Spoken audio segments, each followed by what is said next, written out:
The stagecoach rattled to a stop in a cloud of dust, so thick Clara Whitmore could taste the grit between her teeth.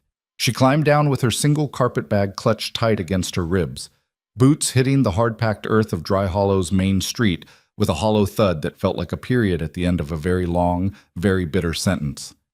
This was it. The end of the line. Literally. The driver didn't even look at her as he tossed down her trunk, the battered leather thing that held everything she owned in this world. It hit the ground with a crack that made her wince. Something inside had definitely broken. Probably the hand mirror that had belonged to her mother. One more thing lost. One more piece of a life that kept crumbling no matter how hard she tried to hold it together. "That'll be Dry Hollow, ma'am," the driver said, spitting tobacco juice into the dust. His tone suggested he couldn't imagine why anyone would willingly stop here. "Good luck to you." He didn't wait for a response. The stage lurched forward, wheels churning up another cloud of dust, and then it was gone, disappearing down the rutted road toward somewhere, anywhere, that had to be better than this. Clara stood alone in the middle of the street, squinting against the late afternoon sun that beat down like a hammer on an anvil. Dry Hollow. The name was painfully accurate. The town looked like something God had started building and then abandoned halfway through, leaving nothing but a scattering of weathered wooden buildings that leaned against each other like drunks trying to stay upright. A saloon, a general store, a livery stable. A building that might have been a church once but now had boards over the windows. And everywhere, dust and emptiness, and a silence so complete it felt aggressive. Clara's stomach twisted. She'd seen rough towns before. She'd lived in rough towns before, but there was something about this place that felt different, harder, meaner. Like the land itself was hostile to human life, and the people who stayed here were either too stubborn or too broken to leave. She belonged here. The thought came unbidden, and she shoved it away, hard. A door creaked open across the street. Clara's hand instinctively went to the small pocket of her traveling coat where she kept her last few dollars, $3.40 to be exact. Everything she had left in the world. A man stepped out of the saloon, backlit by the dim yellow light inside. He was tall, broad-shouldered, with a face that looked like it had been carved from the same unforgiving rock as the mountains in the distance. He didn't say anything, just stood there, looking at her with an expression that wasn't quite curiosity and wasn't quite hostility, but landed somewhere uncomfortable in between. Then another man appeared beside him. And another. Within seconds, half a dozen faces were visible in the doorway and windows of the saloon, all watching her with the same flat, assessing stare. Clara lifted her chin and stared right back. She'd learned a long time ago that looking afraid, even when you were terrified, was the fastest way to become prey. "Help you, miss?" The first man's voice carried across the empty street. "I'm looking for the Mercer Ranch," Clara called back, proud that her voice didn't shake. "I'm here about the job posting." Silence. Then one of the men laughed, a short, harsh bark of sound that made Clara's skin prickle. "The midnight posting," another man said. "You answered that?" "I did." More laughter now, spreading through the group like wildfire. Clara felt heat rising in her cheeks but kept her expression neutral. She'd expected this. Men always laughed when a woman tried to do a man's job. She'd heard it before. She'd proved them wrong before, too. "Lady, you got any idea what you're walking into?" The first man had stepped fully into the street now, arms crossed over his chest. "Caleb Mercer don't put out job postings at midnight for secretaries and housekeepers." "I'm aware." "You aware he's had 3 men quit in the last 6 months?" "I'm aware there's a job available. That's all I need to know." The man's eyebrows climbed toward his hairline. He looked back at his companions, then back at Clara, reassessing. "Mercer's ranch is 15 miles north. Follow the main road until it forks, then take the left branch. Keep going until you see a broken windmill. That's his land." "Thank you." Clara bent to pick up her trunk, feeling the weight of it pull at her shoulders. It was too heavy. She was too tired. But she'd be damned if she'd show weakness in front of these men. "You ain't gonna make it before dark," another voice called out. "Might want to rent a room at the boarding house, head out in the morning." Well, Clara knew what he really meant. Might want to change your mind while you still can. "I'll manage," she said, and started walking. Behind her, the laughter started again, but this time it was edged with something else. Pity, maybe. or the grim satisfaction of men watching someone walk toward disaster? Clara didn't look back. 2. The road north was exactly as bad as she'd feared. The main street of Dry Hollow gave way almost immediately to open country, vast rolling plains dotted with sagebrush and rock outcroppings that looked like broken teeth jutting from the earth. The sun was already sinking toward the horizon, painting the sky in shades of orange and red that would have been beautiful if Clara had any energy left to appreciate beauty. Her arms ached from carrying the trunk. Her feet ached from walking. Her entire body ached with exhaustion that went bone deep, the kind that came from months of running on nothing but desperation and stubbornness. She'd left St. Louis 3 months ago with $60 and a plan to start over in California. The plan had fallen apart in Kansas City when her traveling companion, a woman she'd thought was a friend, had stolen half her money and disappeared in the night.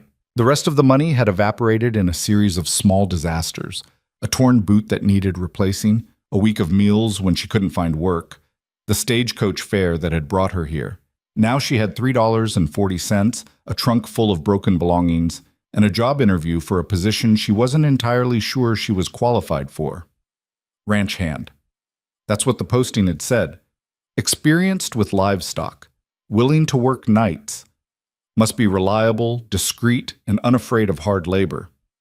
Clara had exactly one of those qualifications. She wasn't afraid of hard labor. She'd grown up on a farm in Ohio, back when her father was still alive and the world had made sense. She knew how to work. She could learn the rest. She had to, because there were no other options. The fork in the road appeared just as the last light was bleeding out of the sky. Clara paused, breathing hard, and set down the trunk to rest her screaming shoulders. Left branch, the man had said. The man. She peered down the left fork, trying to make out details in the gathering darkness. Nothing. Just more empty land stretching toward mountains that were now black silhouettes against a darkening sky. Clara picked up the trunk again and kept walking. The broken windmill materialized out of the darkness like a ghost. Clara almost walked past it, just a skeletal framework of wood and metal, motionless against the night sky. But there it was, which meant she was close. She couldn't see any buildings yet, no lights, no signs of civilization at all, just the windmill and the road stretching ahead into darkness so complete it felt like walking into oblivion. Clara's heart was hammering now. This was insane. Walking alone at night toward a stranger's ranch in the middle of nowhere, answering a job posting that apparently no one else had been desperate enough or stupid enough to respond to.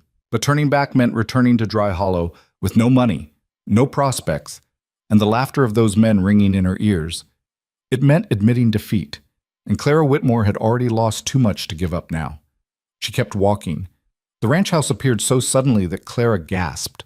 One moment there was nothing but darkness, and the next there were structures looming out of the night, a large barn, a smaller outbuilding, and a house that was bigger than she'd expected, 2 stories with a wide porch that wrapped around the front. No lights in the windows. No smoke from the chimney. No sound at all except the whisper of wind through dry grass. Clara's steps slowed. Something felt wrong. Not dangerous exactly, but empty, abandoned, like she'd walked all this way to find a ghost town of one. "Hello?" Her voice sounded too loud in the silence. "Mr. Mercer? I'm here about the job posting." Nothing. Clara set down her trunk and approached the house, climbing the 3 steps to the porch with legs that shook from exhaustion. The front door was closed, but not locked. Through the window, she could see the vague shapes of furniture in the darkness. "Mr. Mercer?" Still nothing. She tried the door. It swung open with a creak that made her jump. Inside was darkness so complete she couldn't see her hand in front of her face. Clara stood frozen on the threshold, every instinct screaming at her not to go inside. This was wrong. All of it. A midnight job posting, a ranch 15 miles from town with no lights and no sign of life. A door that opened at her touch like an invitation, or a trap. But where else could she go? She was stepping inside when she heard it, a sound from behind her, soft, deliberate, the unmistakable click of a gun being cocked. Clara's blood turned to ice. "Turn around!"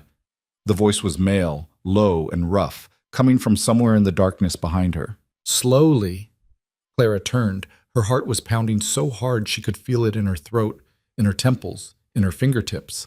She couldn't see him, couldn't see anything except darkness and the faint outline of the barn against the slightly lighter sky. "Who are you?" the voice demanded. "Clara Whitmore." She was amazed her voice worked at all. "I'm here about the job posting, the one in Dry Hollow, ranch hand position." Silence. Long enough that Clara wondered if she'd made a fatal mistake.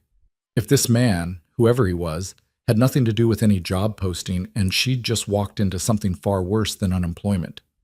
Then a light flared. A lantern, suddenly illuminated, held high in a gloved hand.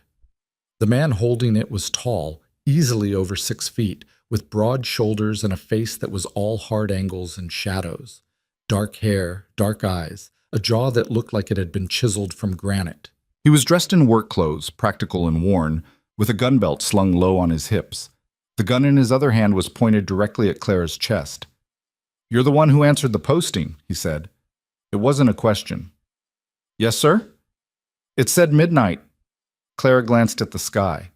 The stars were out, thick and bright without any city lights to dim them. "It's past midnight." "It said midnight at the ranch, not midnight whenever you felt like showing up." "I came as fast as I could. The stagecoach didn't arrive in Dry Hollow until late afternoon, and I had to walk. I didn't ask for excuses." The man, Mercer, it had to be Mercer, lowered the gun slightly but didn't put it away. He raised the lantern higher, studying her face with an intensity that made Clara want to look away. She forced herself to meet his gaze. "You're a woman," he said finally. "Yes, sir." The posting didn't specify gender. Clara blinked. Of all the objections she'd expected, this wasn't one of them. "No, sir, it didn't. It specified qualifications. I can work. I'm not afraid of livestock or hard labor." "You have experience?" "I grew up on a farm in Ohio. I know how to eat dairy or crop." "Both. We had cows, chickens, pigs. We grew corn and wheat." Mercer's expression didn't change. "This is a horse ranch, breeding stock. You know anything about horses?" Clara's heart sank. I've worked with horses. Draft horses, mostly, for plowing, and these aren't draft horses." Mercer lowered the lantern and turned away, walking toward the barn. "Come on." Clara hesitated. "Sir, is the position still available?" He didn't answer, just kept walking. Clara grabbed her trunk and hurried after him, struggling to keep up with his long strides. The barn door stood open, and Mercer disappeared inside. By the time Clara reached the entrance, he'd lit 2 more lanterns, filling the space with warm, golden light. The barn was immaculate. Clean straw covered the floor. Tools hung in perfect rows on the walls. And in the stalls, Clara's breath caught. Horses. Beautiful, sleek horses with coats that gleamed even in lantern light. There had to be a dozen of them, maybe more, all watching the newcomers with alert, intelligent eyes. "Thoroughbreds," Mercer said, running a hand along the neck of a tall chestnut mare. "Breeding stock, like I said. Most of these mares are pregnant right now, due to foal within the next 3 months." Clara approached slowly, keeping her movements calm and deliberate the way her father had taught her. The mare's ears flicked toward her, but she didn't shy away. "They're beautiful," Clara said softly. "They're valuable. Each one of these mares is worth more than most men make in 5 years. The stallion I have in the back pasture is worth 10 times that." Clara did the math and felt dizzy. She was looking at a fortune in horseflesh. "The job," Mercer continued, "is to help with the foaling. It happens at night, usually. Mares like privacy. I need someone who can stay up all night if necessary, assist with difficult births, care for the newborns. It's not glamorous work. It's messy, sometimes dangerous, always exhausting." "I can do it," Clara said immediately. Mercer turned to look at her. In the lamplight, his face was less harsh, but no less intense.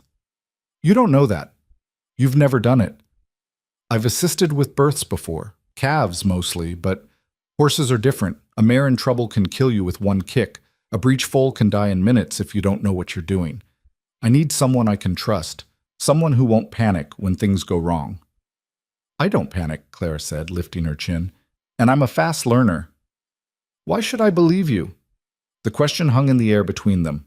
Clara knew this was the moment, the test. She could try to charm him, but something told her flattery wouldn't work on this man. She could lie, but he'd see through it. So she told the truth.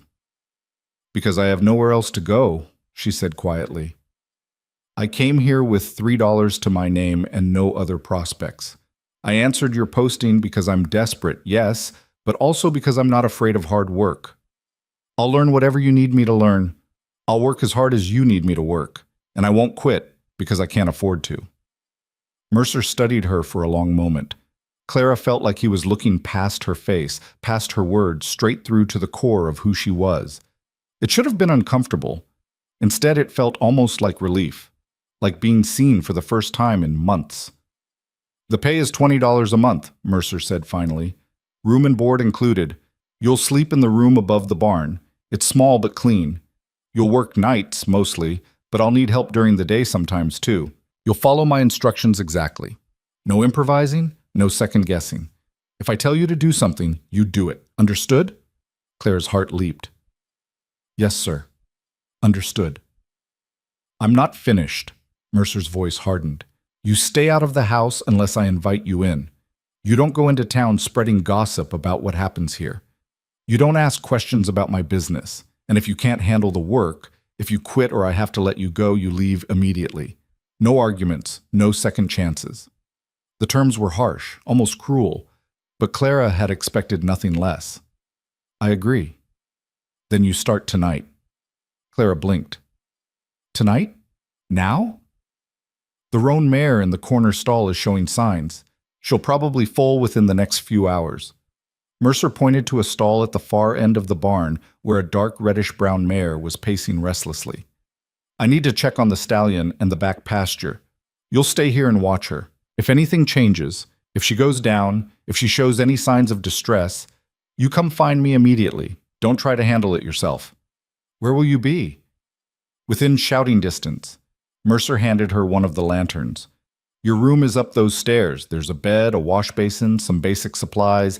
Get settled if you want, but keep an eye on the mare. She's a first-time mother. They're unpredictable. Clara took the lantern, feeling its weight in her hand. Mr. Mercer, thank you. I won't let you down. He looked at her one more time, and something flickered in his eyes. Not quite doubt, but not quite trust either. We'll see, he said, and walked out into the night. The room above the barn was exactly as Mercer had described. Small, clean, and utterly Spartan. A narrow bed with a thin mattress and clean blankets. A wash basin on a simple stand. A chair. A small wood stove in the corner. One window that looked out over the dark expanse of the ranch. Clara set down her trunk and sank onto the bed, her legs finally giving out. For just a moment, she let herself feel the full weight of exhaustion that had been building for months. Her eyes burned, her shoulders ached, her stomach was a tight knot of hunger. She couldn't remember the last time she'd eaten, but she'd done it. She'd found work. She had a roof over her head and $20 a month coming. It wasn't much, but it was more than she'd had 6 hours ago. Clara allowed herself exactly 2 minutes to rest. Then she stood, splashed cold water on her face from the basin, and went back down to the barn. The roan mare was still pacing. Clara approached the stall slowly, talking in a low, soothing voice. Easy, girl, easy. I'm here to help. The mare's ears flicked toward her, but she didn't stop moving. Clara could see the signs Mercer had mentioned, the restlessness, the way the mare kept looking at her own flanks, the slight sheen of sweat on her neck. Clara pulled up a stool and sat down just outside the stall, lantern at her feet, and she watched. The night stretched out around her vast and silent. Through the open barn door, she could see stars scattered across the sky like diamonds on black velvet. Somewhere in the distance, a coyote howled. The horses shifted in their stalls, breathing softly. Clara had never felt more alone, or more determined. She thought about the men in Dry Hollow, laughing as she walked away. She thought about her mother, dead 3 years now from fever. Her father, dead 6 months before that from a bad heart, and too many years of hard living. She thought about every person who'd told her she couldn't make it on her own, every door that had closed in her face, every night she'd gone to bed hungry and afraid. This was her chance. Maybe her last chance. She wasn't going to waste it. The mare suddenly stopped pacing. Clara sat up straighter, watching. The horse stood very still for a moment, sides heaving, then slowly lowered herself to the straw-covered floor. Clara's heart rate picked up. This was it. The mare was going into labor. She should get Mercer. Those were his instructions. But the mare didn't seem distressed, just focused, her body doing what nature had designed it to do. Clara waited, watching every movement, every breath. Minutes passed. The mare strained, muscles rippling beneath her coat. Clara saw the beginning of the birth sac appear and had to fight the urge to rush in and help. "Don't improvise," Mercer had said. "Follow instructions exactly." But what if something went wrong and Mercer wasn't here in time? Clara stood, torn between obedience and instinct. The mare made a low sound, not quite pain, but effort. Clara took a step toward the stall, then stopped. "Having doubts already?" Clara spun around. Mercer stood in the barn doorway, silhouetted against the night. She hadn't heard him approach. "No, sir. The mare went down about 10 minutes ago. I was about to come find you, but you wanted to see if you could handle it yourself." Mercer moved past her to the stall, moving with a grace that seemed impossible for a man his size. He knelt in the straw beside the mare, hands moving over her with practiced confidence. That's exactly the kind of thinking that gets animals killed. When I say to come find me, I mean immediately. "Yes, sir. I'm sorry." "Don't apologize, just learn." Mercer glanced back at her. "Come here. Watch what I'm doing." Clara entered the stall carefully, kneeling in the straw on the opposite side of the mare. This close, she could see everything. The mare's labored breathing, the sweat darkening her coat, the steady progress of the birth. "See how the foal is positioned?" Mercer's voice was quieter now, almost gentle. "Front hooves first, nose between them. That's normal. That's good. But you have to watch for complications. If you see hooves but no nose, or just one hoof, or if the mare's been straining for more than 30 minutes with no progress, those are emergencies." Clara nodded, committing every word to memory. "This one's doing fine. First-time mother, but she's got good instincts." Mercer's hands moved to support the emerging foal, guiding rather than pulling. "The key is to help without interfering. Let nature do its work, but be ready to step in if needed." The foal slid free in a rush of fluid and membrane. Clara's breath caught. It was tiny, impossibly fragile, lying still in the straw. "Is it?" she started to ask, but Mercer was already moving, clearing the foal's airways with quick, efficient movements. The foal took its first shuddering breath, then another. Its sides began to rise and fall steadily. The mare lifted her head, making a low, nickering sound. Mercer moved back, giving her space to sniff her newborn, to begin the ancient process of bonding. "There," Mercer said quietly, standing. His clothes were covered in blood and birth fluids, but he didn't seem to notice. "That's what a normal birth looks like. They won't all go this smoothly." Clara stared at the foal, watching as it made its first wobbly attempts to move. Something in her chest felt too big for her rib cage. Not quite joy, but something close to it. Something like hope. "Come on," Mercer said, breaking the spell. "Let's give them privacy. The mare knows what to do from here." They left the stall and Mercer closed the door, leaving the mother and foal in the dim lantern light. He turned to Clara, studying her face again with that same intense scrutiny. "You did well," he said finally. "Following instructions, staying calm. That's what I need." Clara felt warmth spread through her chest. It had been so long since anyone had praised her for anything. "Thank you, sir." "Don't thank me yet. That was the easy part." Mercer moved to the wash basin near the barn entrance, scrubbing blood from his hands and forearms. "Get some sleep. You'll be up again in 3 hours to check on them, and there are 2 more mares that could go any night now." 3 hours? Clara tried not to let her exhaustion show. "Welcome to ranch life." There might have been the ghost of a smile on Mercer's face, but it was gone too quickly for Clara to be sure. "Think you can handle it?" Clara straightened her shoulders, ignoring the bone-deep weariness that made her want to collapse right there in the straw. "Yes, sir." "We'll see," Mercer said again, and walked out into the darkness. Clara stood alone in the barn, surrounded by sleeping horses and the soft sounds of the newborn foal trying to stand. Through the open door, she could see the first hint of dawn beginning to lighten the eastern sky. She'd survived her first night. That was something. She climbed the stairs to her small room, collapsed on the bed still fully clothed, and fell asleep in seconds. Her last thought before darkness claimed her was simple and fierce. "I'm going to make this work." no matter what it takes. 3 hours later, she woke to Mercer pounding on her door. "Up!" his voice called. "The bay mare is in trouble." Clara was on her feet and moving before she was fully awake, stumbling down the stairs with her heart already racing. The bay mare, she'd seen her yesterday, a beautiful horse with a coat like burnished copper. Pregnant, due soon. Mercer was already in the stall when Clara arrived. One look at his face told her everything she needed to know. This wasn't going to be like the roan mare. This was serious. The bay mare was down, sides heaving, eyes rolling with pain and fear. Clara could see the problem immediately, hooves visible, but something wrong with the position. Wrong angle. Wrong everything. "Breach," Mercer said, his voice tight. "Foal's coming backward. If we can't turn it in the next few minutes, we'll lose them both."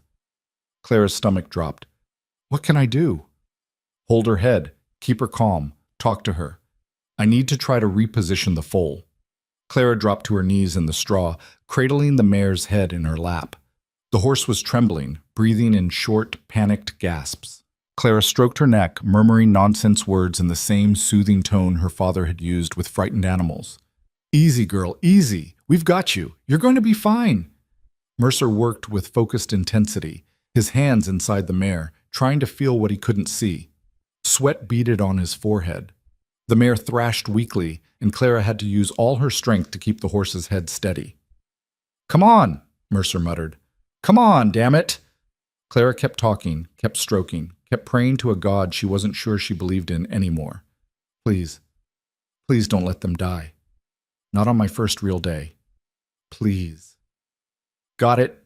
Mercer's voice cracked with relief. "I've got the hind legs. She's going to push now. When she does, I need you to help pull. Grab the legs when they emerge and pull steady and firm. Not too hard. You'll know how much." Clara positioned herself beside him, hands shaking with adrenaline. The mare strained, a sound of pure agony escaping her throat. The foal's hind legs appeared. Clara grabbed them, felt the slick warmth of them in her hands, and pulled. "That's it," Mercer said. "Steady, steady." The foal came free in a rush.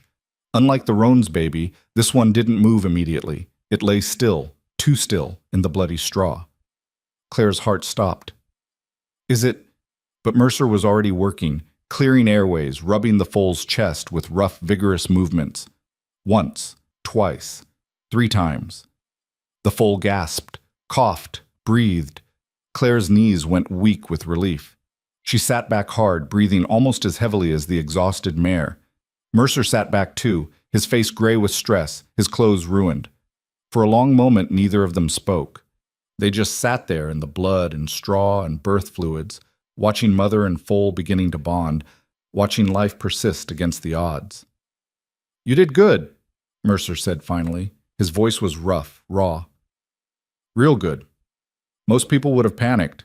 Clara looked at him, really looked at him for the first time. Beneath the hard exterior, beneath the gruff commands and the walls he'd built around himself, she saw something familiar. Someone who'd been tested by this life and had survived, but not without scars. Someone like her. "I told you," she said quietly. "I don't panic." This time, Mercer definitely smiled. It was small, barely there, gone in a heartbeat. But it was real. "No," he said. "I guess you don't."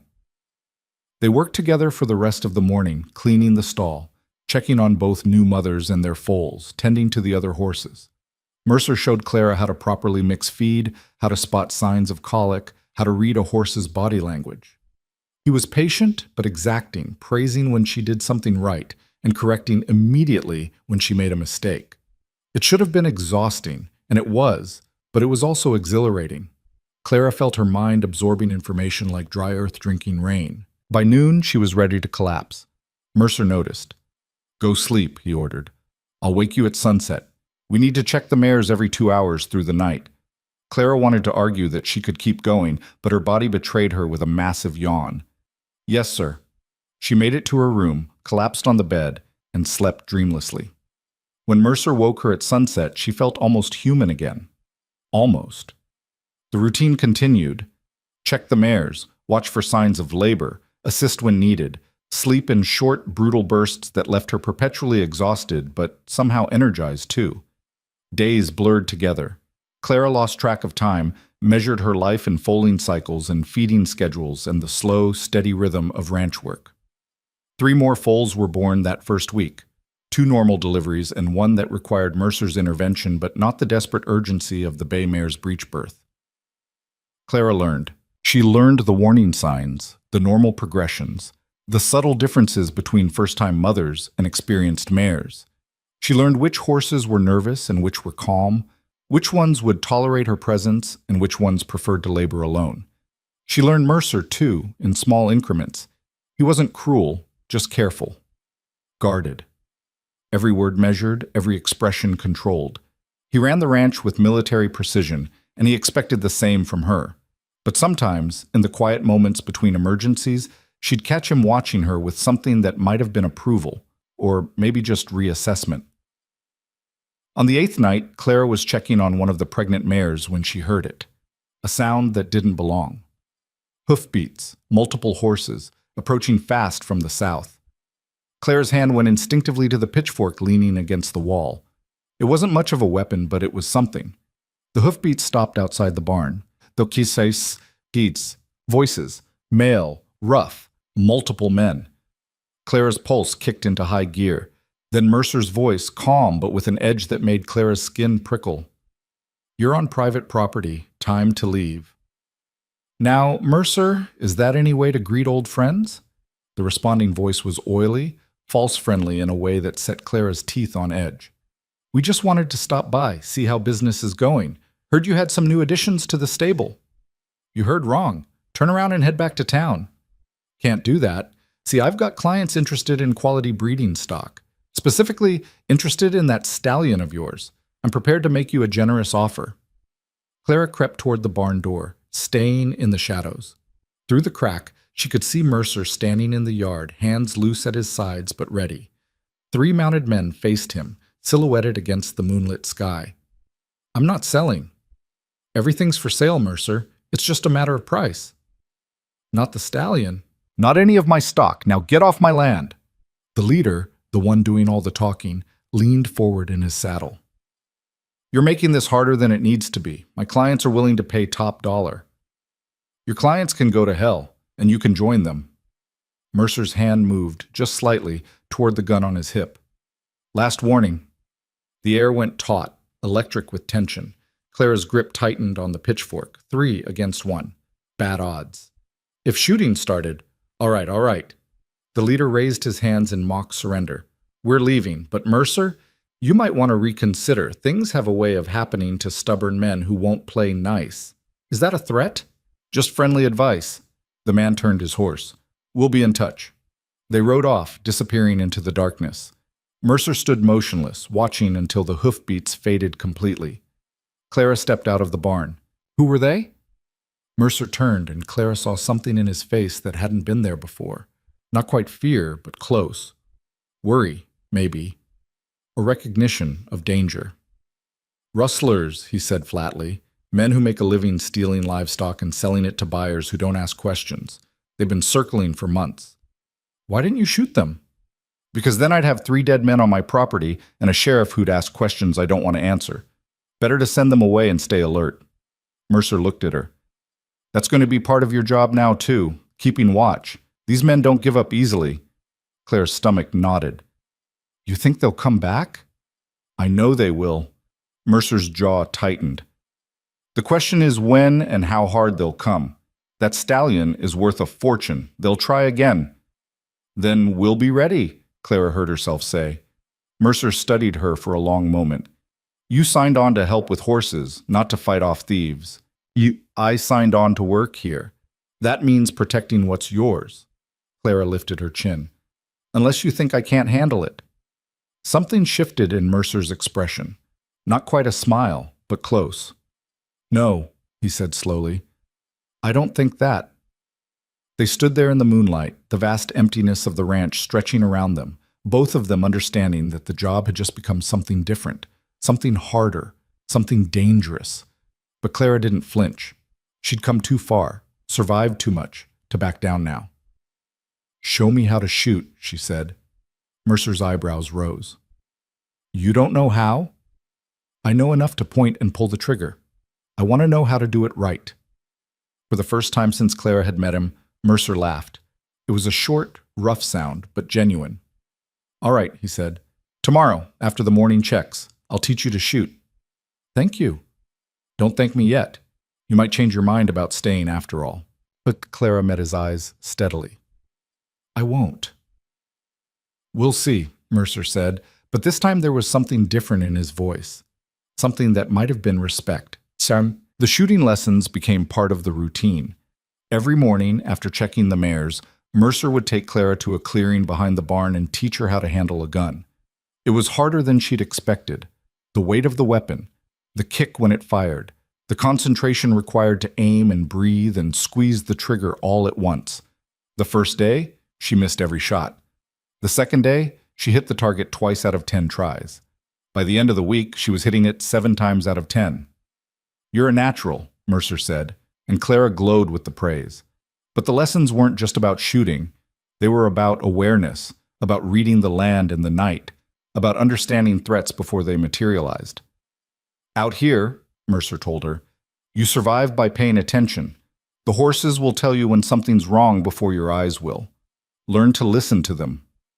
Clara learned. She learned to recognize the subtle shift in a barn full of horses when a stranger approached. The way their ears pricked, the way they went still and alert. She learned to trust her instincts when something felt off. And something felt off more and more often. Small things at first. A fence gate left open when she knew she'd closed it. Hoof prints in the mud near the back pasture where no one should have been riding. The feeling of being watched when she made her rounds at night. Mercer noticed too. He started sleeping less, patrolling more, his hand never far from his gun. "They're testing us," he said one night, standing at the barn door and staring out into darkness, seeing how alert we are, looking for weaknesses. "What do? We stay ready, and we don't give them an opening." The tension stretched tighter with each passing day.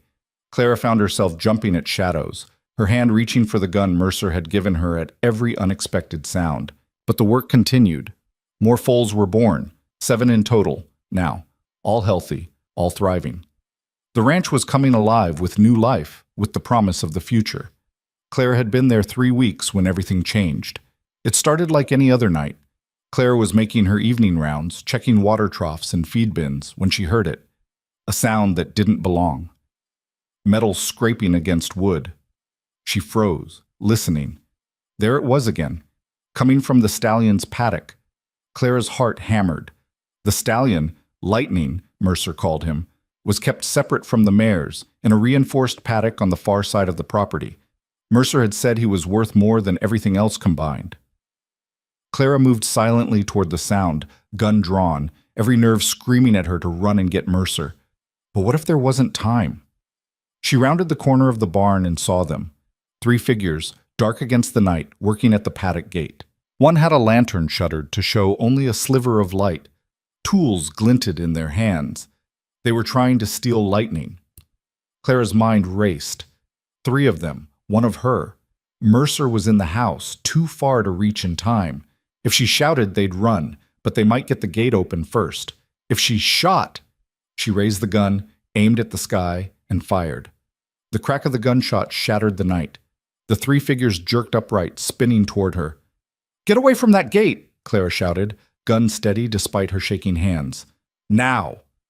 For a frozen second, no one moved. Then chaos erupted. The 3 men scattered, running for horses Clara hadn't seen in the shadows. She fired again, aiming high, not trying to kill but to scare. It worked. Sort of. 2 of the men made it to their horses and rode off at a gallop, but the third, the one who'd been working the gate, stumbled, fell, scrambled up and lunged for Clara instead of running away. Clara barely had time to process it. The man slammed into her, knocking her backward. The gun flew from her hand. She hit the ground hard, all the air driven from her lungs. The man's hands were on her throat, squeezing. Clara clawed at his face, kicked, fought with everything she had. But he was bigger, stronger, and she couldn't breathe. A gunshot. Closer this time, deafening. The man jerked, his grip loosening. He looked down at his shoulder where blood was already soaking through his shirt. Then he looked up. Mercer stood 10 feet away, gun raised, face carved from stone. "Get off her," Now! The man scrambled backward, hands raised. Listen, I don't want trouble. Then you shouldn't have put your hands on her. Mercer's voice was deadly quiet. You've got 3 seconds to get on a horse and disappear. After that, the next shot goes through your skull. The man ran. Mercer let him go, tracking him with the gun until he vanished into the darkness. Then he turned to Clara. You all right? Clara sat up, gasping, hand at her throat. Yes, I think so. Mercer hauled her to her feet, his hand surprisingly gentle despite the violence of a moment before. What the hell were you thinking, confronting 3 men alone? I didn't know there were 3. I just heard the noise and you should have come to get me immediately. Mercer's hands tightened on her shoulders. You could have been killed. But I wasn't, and Lightning's safe. Clara met his eyes, saw the fear beneath the anger. I did what I had to do. Mercer stared at her for a long moment. Then, incredibly, he pulled her into a brief, hard embrace. Don't ever do that again, he said roughly, then released her and stepped back, all business once more. Come on, we need to check the horses, make sure they didn't get any of them. They spent the next hour making sure every animal was accounted for, every lock secure. The stallion was unharmed, though clearly agitated from the commotion. When they were finally satisfied that everything was secure, Mercer and Clara stood together in the barn, exhausted and wired on adrenaline. They'll come back, Mercer said quietly, next time with more men. Then we'll be ready. Clara, Mercer turned to face her fully. You should leave. Go back to Dry Hollow. Find work somewhere safer. This is going to get worse before it gets better. Clara's chest tightened. Are you firing me? I'm giving you an out, a chance to walk away while you still can. I don't want an out. Clara stepped closer, her voice fierce. I told you when I got here. I have nowhere else to go. This is my chance, my place. I'm not running just because things got dangerous. This isn't about being brave. It's not about being brave, it's about being stubborn. Clara smiled grimly. You hired me because I wouldn't quit. Did you think I only meant the work? I meant all of it. Mercer's expression softened, just slightly. You're either the bravest woman I've ever met, or the most foolish. Can I be both? This time Mercer's smile was real, tired and strained, but real. Yeah, he said. I guess you can. They stood there in the lamplight, 2 people bound together by circumstance and necessity, both too stubborn to give up, both too damaged to fully trust. But it was a start. Come on, Mercer said finally. Let's get a few hours of sleep before the morning checks. Something tells me we're going to need our strength.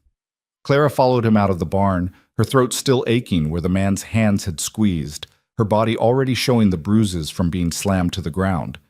But she was smiling. Because for the first time in longer than she could remember, she felt like she belonged somewhere. Like she was fighting for something that mattered. Like she had something worth protecting. The ranch. The horses. Her place in this brutal, beautiful world. And maybe, just maybe, the beginning of trust with a man who was just as guarded and scarred as she was. As Clara climbed the stairs to her small room, she looked back once. Mercer was still standing in the yard, silhouetted against the barn lights, keeping watch. Always keeping watch. Clara understood. Out here, survival meant vigilance. It meant fighting for every inch of ground, every moment of peace. She was ready for that fight. Whatever came next, she was ready. The dawn after the attack came cold and merciless, painting the ranch in shades of gray that matched the exhaustion carved into every line of Clara's face. She'd managed maybe 2 hours of sleep, fitful, broken by nightmares of hands around her throat and gunshots echoing in darkness. Now she stood at the barn door with coffee that had gone lukewarm in her hands, watching Mercer check the fence line for the 3rd time since sunrise. He moved differently this morning, harder, more deliberate, like a man preparing for war. Clara understood. Last night had changed something fundamental. The rustlers weren't circling anymore. They were committed, and that meant the next attack would be worse. Coffee's getting cold, she called out. Mercer looked up from where he was examining fresh scratches on the paddock gate, evidence of how close the thieves had come to success. He straightened, wiping his hands on his pants, and walked toward her with that measured stride that never seemed hurried but covered ground fast. You should be sleeping, he said, taking the cup she offered. So should you. Can't. Too much to do. He drank deeply, grimacing at the temperature but not complaining.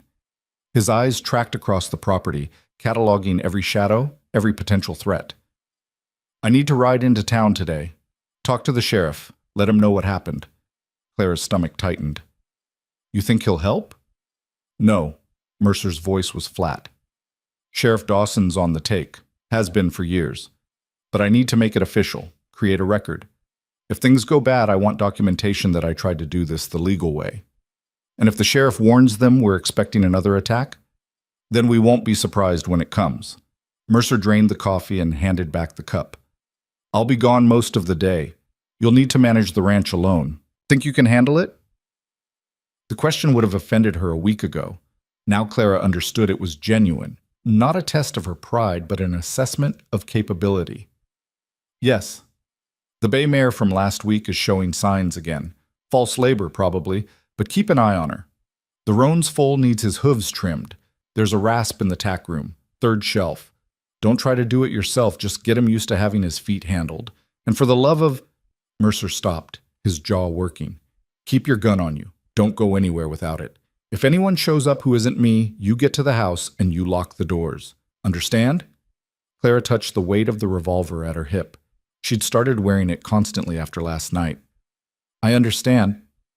I mean it, Clara. These men already put their hands on you once. They won't hesitate to do worse. Something fierce flashed in Mercer's eyes. I can replace horses. I can't replace you. The words hung between them, unexpected and raw. Clara felt heat climb her neck. I'll be careful.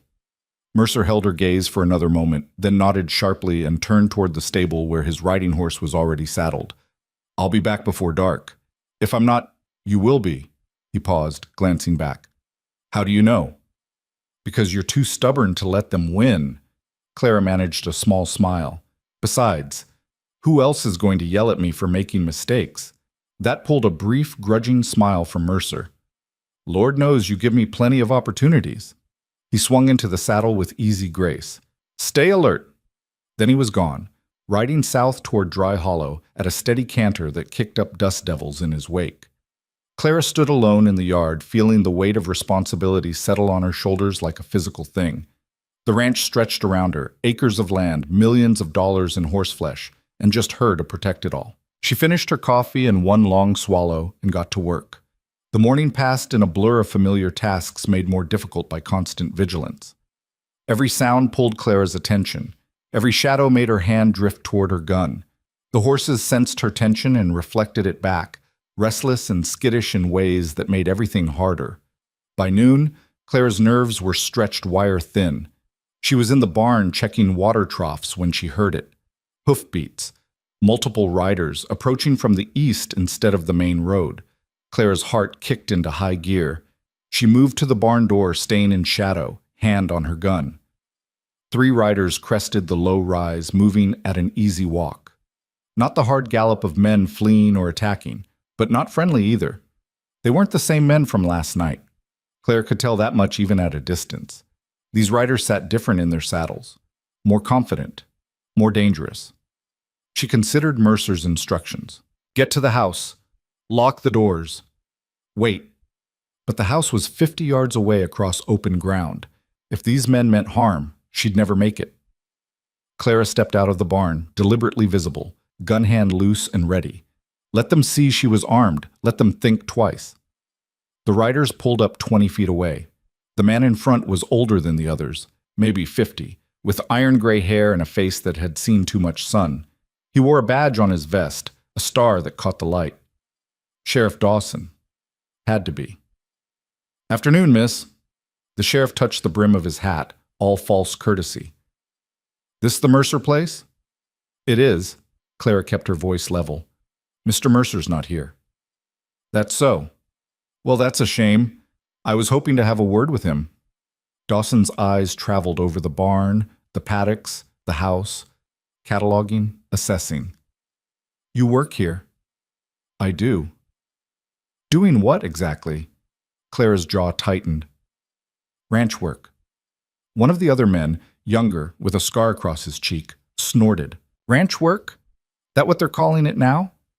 The implication was clear and ugly.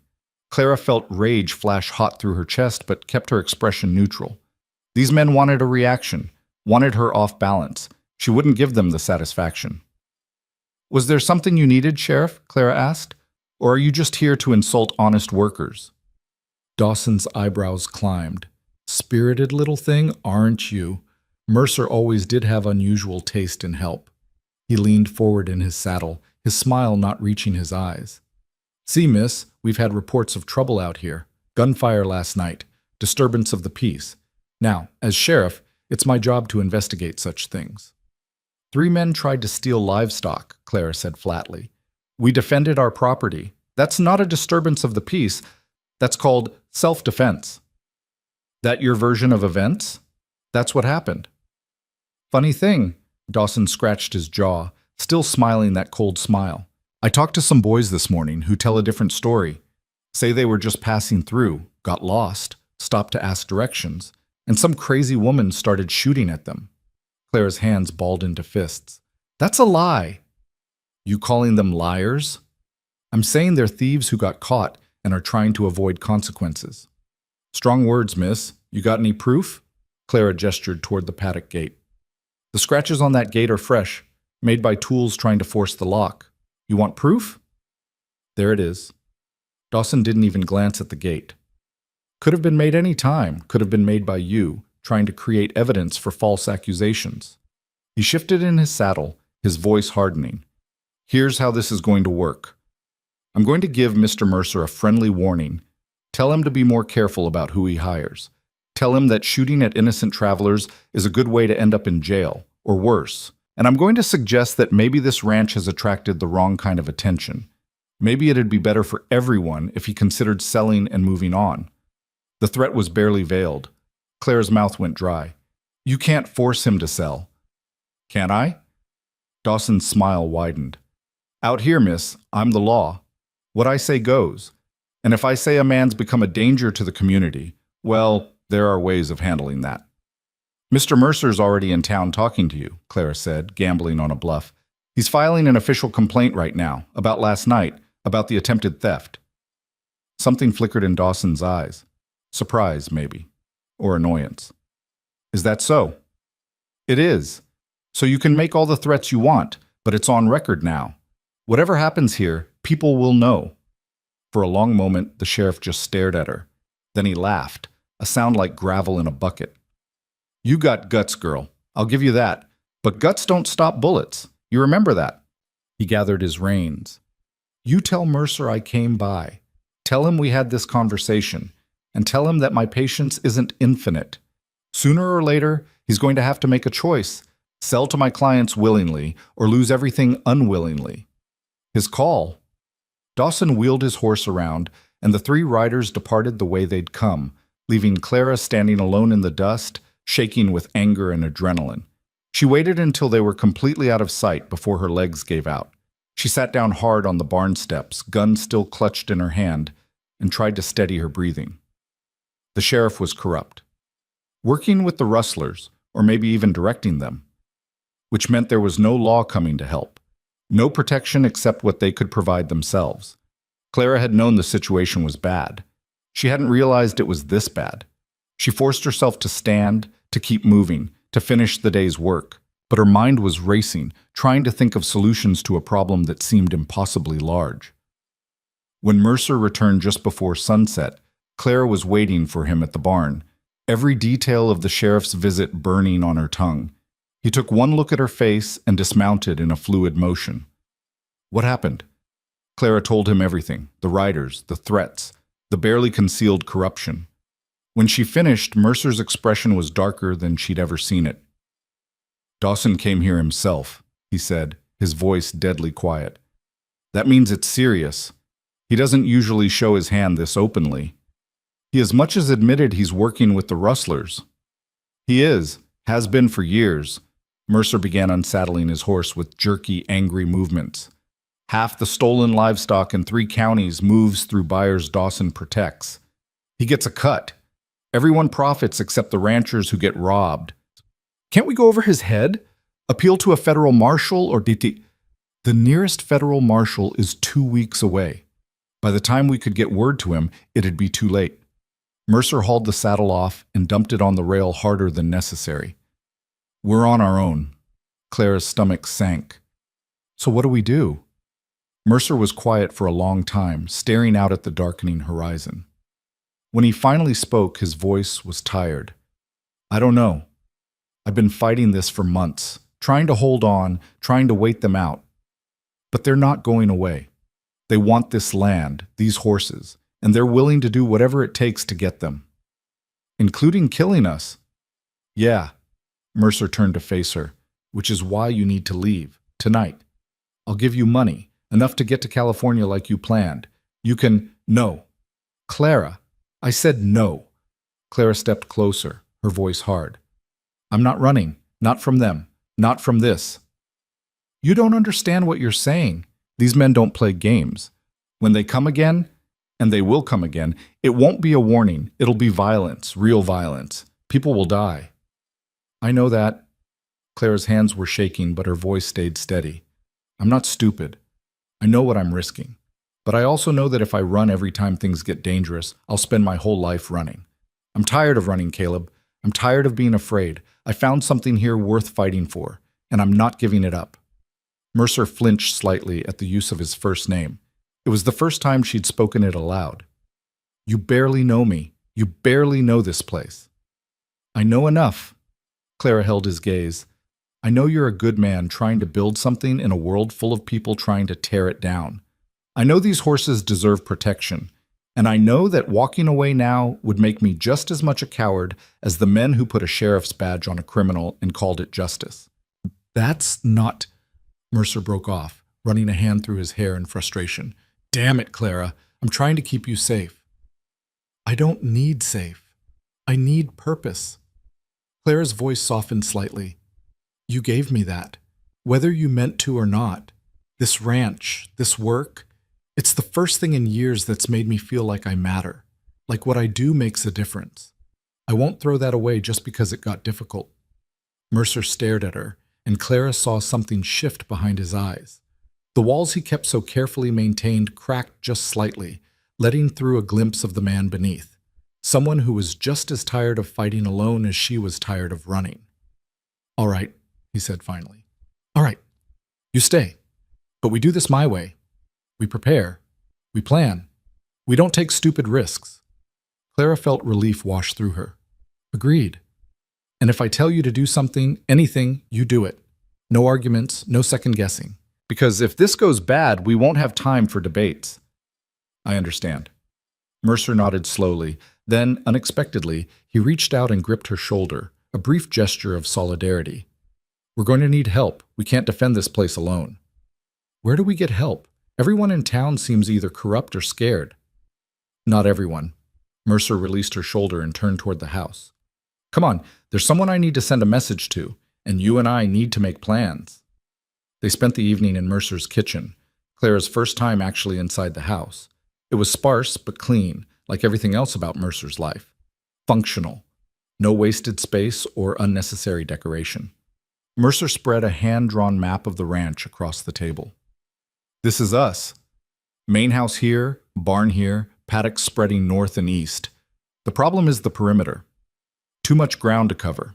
If they come with enough men, they can hit us from multiple directions at once. Clara studied the map. What about early warning? Some way to know they're coming before they're on top of us. I've thought about that. We could set up a bell system. Strings attached to cans or bells at the property boundaries. Anyone trips them, we hear it. That'll give us maybe a minute of warning. A minute's better than nothing. Mercer pulled out a piece of paper and started sketching. We also need to secure the horses. If we lose them, we lose everything. I'm thinking we move the pregnant mares and the foals into the barn at night. Keep them centralized where we can protect them. And Lightning? The stallion stays in his paddock, but we reinforce the fence and add extra locks. Make him harder to steal even if they get past us. Clara traced a finger along one edge of the map. What about fire? If they can't steal the horses, they might try to burn us out. Mercer's expression darkened. I know, we'll need water barrels positioned around the buildings. And a watch schedule, someone awake at all times. We're only 2 people, we can't stay awake 24 hours a day. I know, that's where the help comes in. Mercer stood and moved to a desk in the corner, pulling out paper and a pen. There's a man I know. Lives about 30 miles west. Ex-cavalry, good with a gun, and he owes me a favor. I'll send word. If he comes, we'll have 3. Is 3 enough? Against a dozen or more? Mercer's laugh was bitter. No, but it's what we've got. They worked late into the night, planning defenses and contingencies, trying to prepare for every scenario. By the time Clara finally climbed the stairs to her room above the barn, her head was spinning with details and her body ached with exhaustion, but she couldn't sleep. Every creak of wood, every whisper of wind had her jerking awake, hand reaching for her gun. The attack, when it came, happened 2 nights later. Clara was doing the midnight check on the mares when Lightning started screaming. Not the normal whinny of a horse, a high, panicked sound that raised every hair on Clara's body. She ran, gun in hand, legs pumping, heart hammering against her ribs. The stallion's paddock was on fire. Not the whole thing, just one section of fence, flames licking up the dry wood with terrifying speed. And in the chaos, shadowy figures moved. 3, maybe 4 men, trying to get ropes on Lightning while the horse reared and struck out with deadly hooves. Clara fired into the air. Get away from him! The men scattered, but not far. One turned and fired back. The bullet whined past Clara's ear, close enough that she felt the displacement of air. She dropped behind a water trough and returned fire, aiming for center mass this time. One man went down with a cry. The others used the distraction to lunge for Lightning again. Then Mercer was there, appearing from the darkness like an avenging spirit. His first shot took down another man. His second drove the rest back. "The fire!" he shouted at Clara. "We have to stop the fire." Clara holstered her gun and grabbed the nearest water bucket, throwing it on the flames. It wasn't enough. The fire was spreading, feeding on old dry wood. More gunshots. Clara risked a glance and saw the remaining attackers mounting horses and fleeing, but the damage was done. The fire was getting bigger. "Help me!" Mercer had pulled down part of the fence, creating a gap. "We need to get Lightning out before the whole thing goes up." Clara ran to the gate, throwing it open. Together they drove the panicked stallion through the opening, away from the flames and into the relative safety of the open yard. Then they fought the fire. It took an hour of hauling water, beating back flames with wet blankets, choking on smoke and praying the wind didn't shift. By the time they finally got it under control, both of them were black with soot and shaking with exhaustion. The paddock was destroyed. Half the fence was gone, reduced to charred posts and ashes, but the stallion was alive. The barn hadn't caught. The horses inside were safe. Mercer sank down onto the ground, coughing. Clara collapsed beside him, every muscle screaming. "How many did we hit?" she managed to ask. "2 for sure, maybe a third." Mercer spat out ash. "They'll be back. This was just testing our response time. We can't keep doing this. Sooner or later, they'll get through." "I know." Mercer's voice was hollow with exhaustion. "Your friend, the cavalryman. Did you send word?" 2 days ago. "No response yet." Clara closed her eyes. 2 days ago felt like a lifetime. "What if he doesn't come?" "Then we fight anyway." Mercer stood, offering her a hand. Clara took it and let him pull her to her feet. They stood there in the smoking ruins of the paddock, holding hands like children afraid of the dark. "I'm sorry," Mercer said quietly. "I should never have let you stay. This is my fight, not yours. It became my fight when I decided this was my home." Clara squeezed his hand once, then released it. "We should check on the horses, make sure none of them were injured by the smoke." They spent the rest of the night moving between the barn and the paddocks, soothing frightened animals and checking for injuries. Lightning had a burn on his shoulder, not serious, but it would need tending. 2 of the mares had minor cuts from broken fence pieces. It could have been so much worse. Dawn came gray and cold. Clara was in the barn treating Lightning's burn when she heard hoofbeats. Her hand went to her gun automatically, but the rider who appeared in the barn doorway wasn't a threat. He was tall and lean, maybe 40, with sun-weathered skin and eyes that had seen too much. He wore trail dust like a second skin and carried himself with the easy confidence of a man who'd survived worse than anything Dry Hollow could throw at him. "Mercer around?" the man asked. his voice carrying a trace of an accent Clara couldn't place. "Who's asking?" The man's lips twitched into an almost smile. "Name's Shaw. Got a message couple days back that Caleb needed help." His eyes took in the destroyed paddock, the soot-stained walls, the barely controlled chaos. "Looks like the message was accurate." Relief flooded through Clara. "He's at the house. I'll get him." "No need." Mercer's voice came from behind her. He moved past Clara and gripped Shaw's hand in a firm shake. "You came." "Said I would." Shaw's eyes were sharp, assessing. "Looks like you're in the middle of a war." "Getting there," Mercer gestured toward Clara. "This is Clara Whitmore. She works here. Clara, this is Marcus Shaw.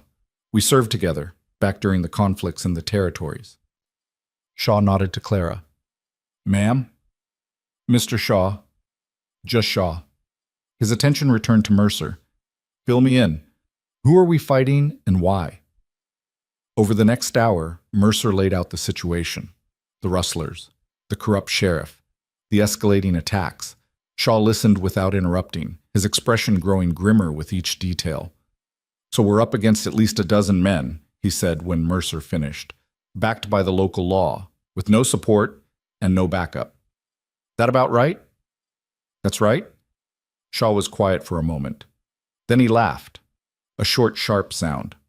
"Well, hell. When you ask for a favor, you don't do it small.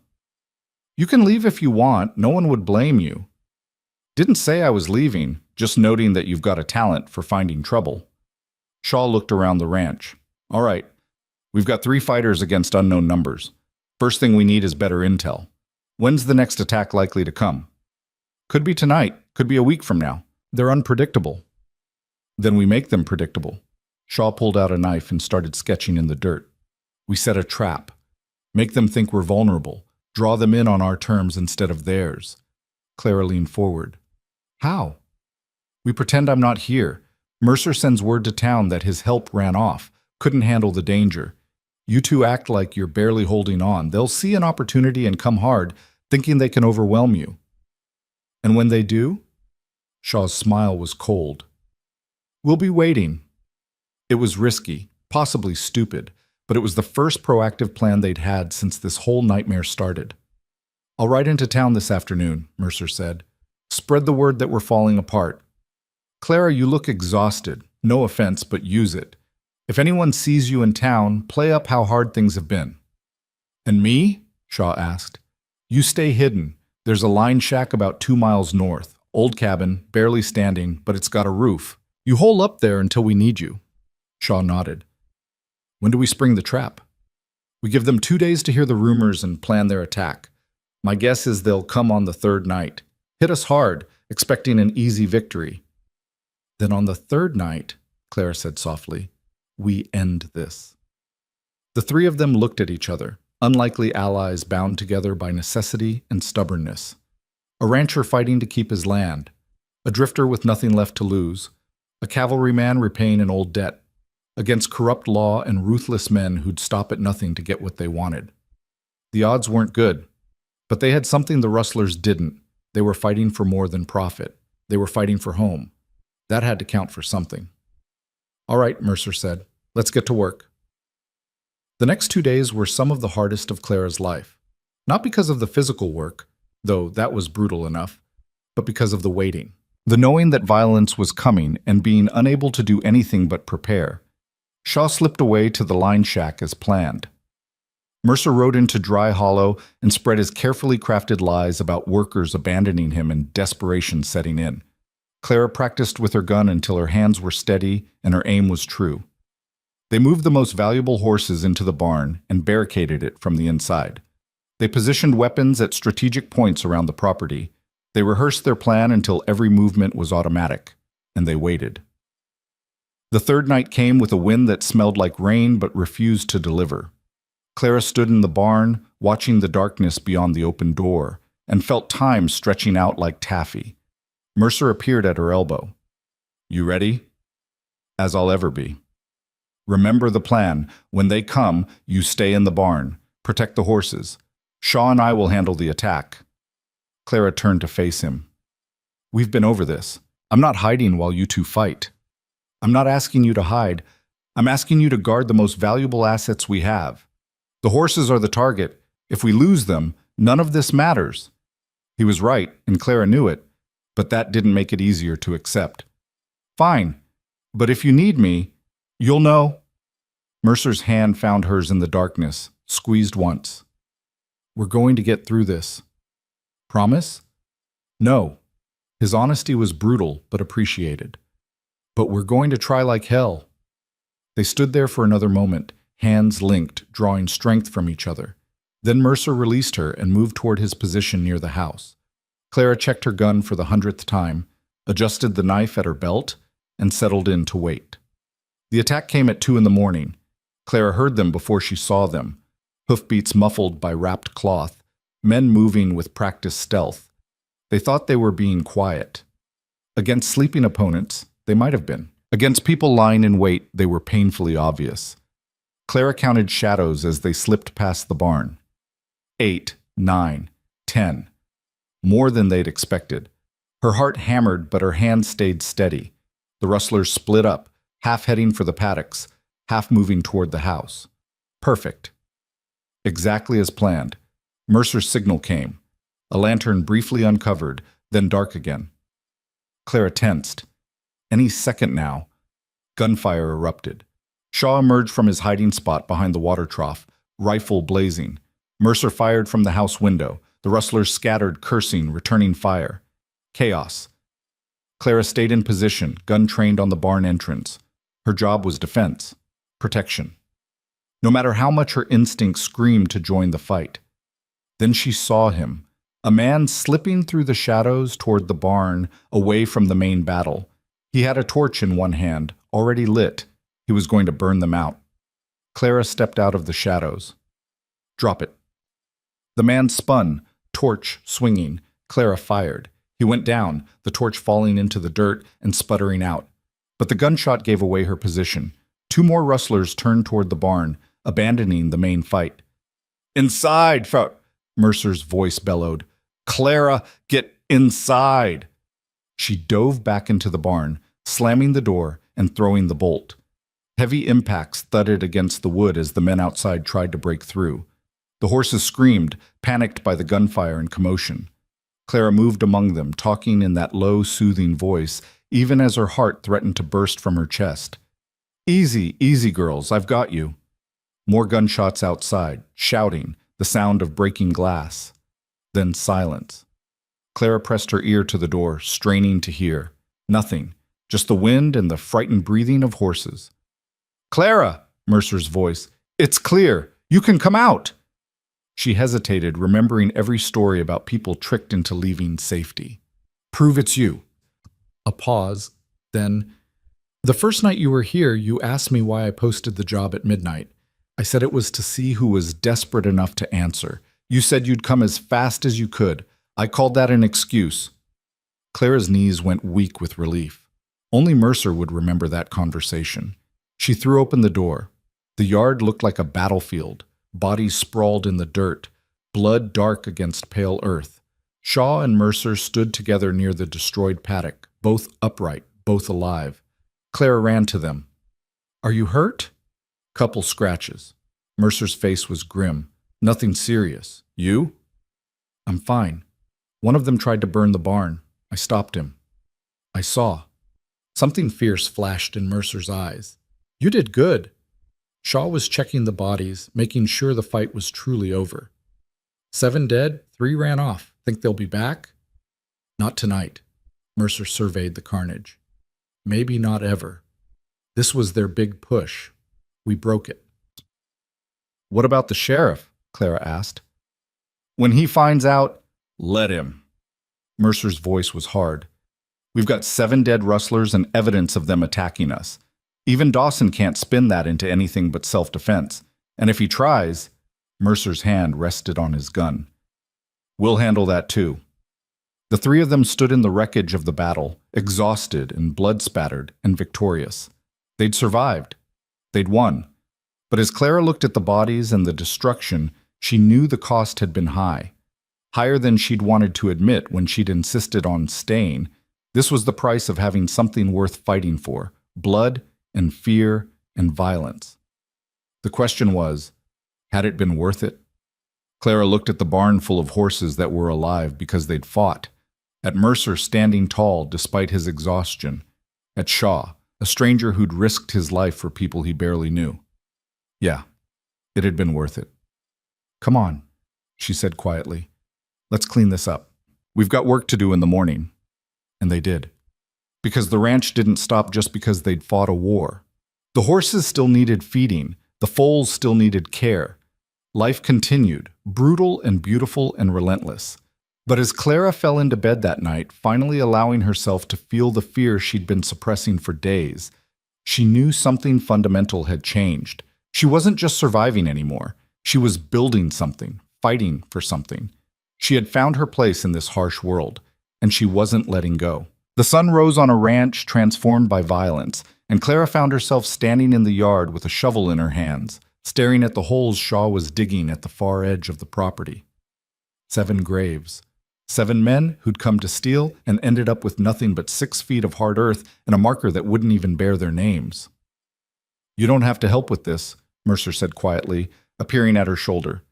He looked like he hadn't slept, which was probably accurate, given that Clara had heard him moving around the house all night. "Where else would I be?" Clara drove the shovel into the dirt pile beside the graves. "We all made this mess. We all clean it up."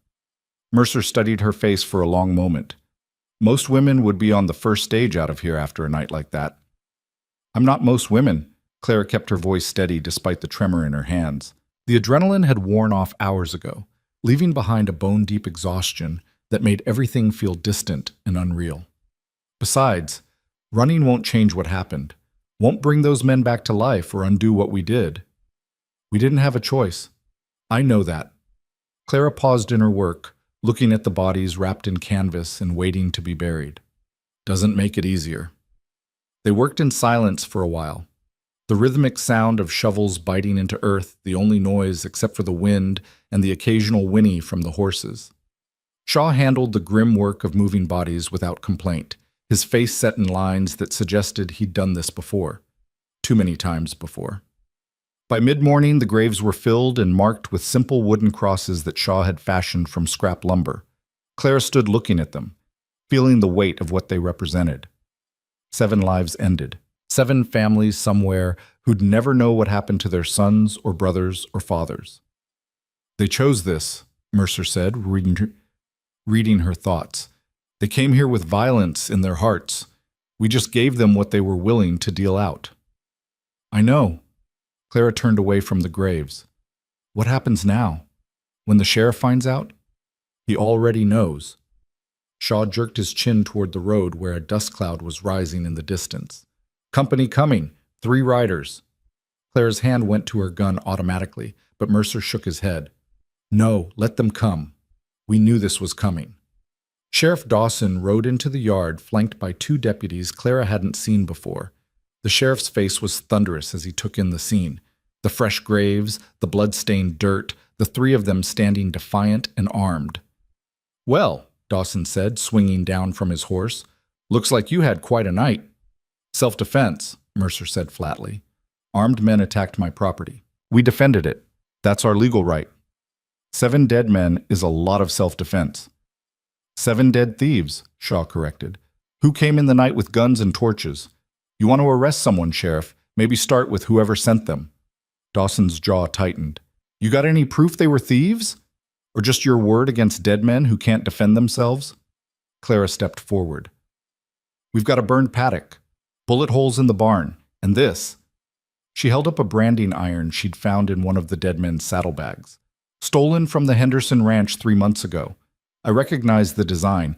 They reported it to you personally." The sheriff's eyes narrowed. "Where'd you get that?" "Found it on one of your innocent travelers." Clara's voice was sharp. "Along with about a dozen other items that don't belong to drifters. Tools, tack, even a pocket watch engraved with a name that isn't the man who was carrying it." She'd spent the early morning hours going through the dead men's belongings, cataloging everything. It was grim work, but necessary. And it had paid off. The evidence of theft was overwhelming. Dawson looked at the branding iron for a long moment. Clara could see him calculating, trying to figure out how to spin this in his favor. Finally, he seemed to reach a conclusion. "I'll need to take those items as evidence," he said, "and I'll need statements from all of you about what happened here." "You'll get them," Mercer said, "in writing, signed and witnessed, and I'll be keeping copies for myself." "You don't trust me, Mercer?" "Not even a little bit." The two men stared at each other, tension crackling between them like lightning before a storm. Then Dawson laughed, a sound with no humor in it. "Smart man. All right, we'll do this official. You write up your statements, I'll collect the evidence, and we'll call this what it is, a bunch of thieves who got what was coming to them." He paused. "But, Mercer? You're making enemies. Powerful ones. Killing these men won't end this. It'll just make the people behind them more determined." "Let them come." Mercer's voice was cold. "I'm not selling, I'm not leaving, and I'm not dying quietly so corrupt lawmen and their criminal friends can profit." Dawson's face went hard. For a moment, Clara thought he might draw his gun. Then he seemed to think better of it, mounting his horse with jerky, angry movements. "You've been warned," he said. "What happens next is on you." The sheriff and his deputies left at a gallop, kicking up dust that hung in the air long after they'd disappeared. "That went well," Shaw said dryly. "It went exactly how I expected." Mercer turned toward the house. "Come on. We need to write those statements while everything's fresh, and then we need to prepare for the next attack." Clara's stomach sank. "You think there will be another one?" "I know there will. Dawson as much as promised it." Mercer's expression was grim. "The question is when and how hard they'll come." They spent the afternoon writing detailed accounts of the attack, documenting everything from the first sounds of approaching horses to the final body count. Shaw's handwriting was surprisingly neat for a man who looked like he'd spent more time holding guns than pens. Clara's statement ran 3 pages, every detail burned into her memory with painful clarity. When they finished, Mercer made 3 copies of each statement, one for the sheriff, one for his own records, and one to be sent to the nearest federal marshal. "Insurance," he explained, sealing the 3rd set in an envelope addressed to a name Clara didn't recognize. "If something happens to us, at least there'll be a record of what led up to it." The words sent a chill down Clara's spine. "You really think it could come to that?" "I think," Mercer said carefully, "that we hurt some very dangerous people last night. And dangerous people don't forget. They don't forgive. They just wait for the right moment to strike back." "Then we don't give them that moment," Shaw said. He was cleaning his rifle with the practiced efficiency of a man who'd done it 1,000 times. "We stay alert. We stay armed. And we make damn sure they know that taking us down will cost more than we're worth." It was a good plan in theory. In practice, it meant living like soldiers under siege. The days that followed settled into a new, tenser rhythm. Clara still worked with the horses. The mares still needed care, the foals still required attention. But now every task was performed with one eye on the horizon and a gun within easy reach. Shaw stayed on, sleeping in the room above the barn that had been Clara's before she'd moved into the small guest room in the house at Mercer's insistence.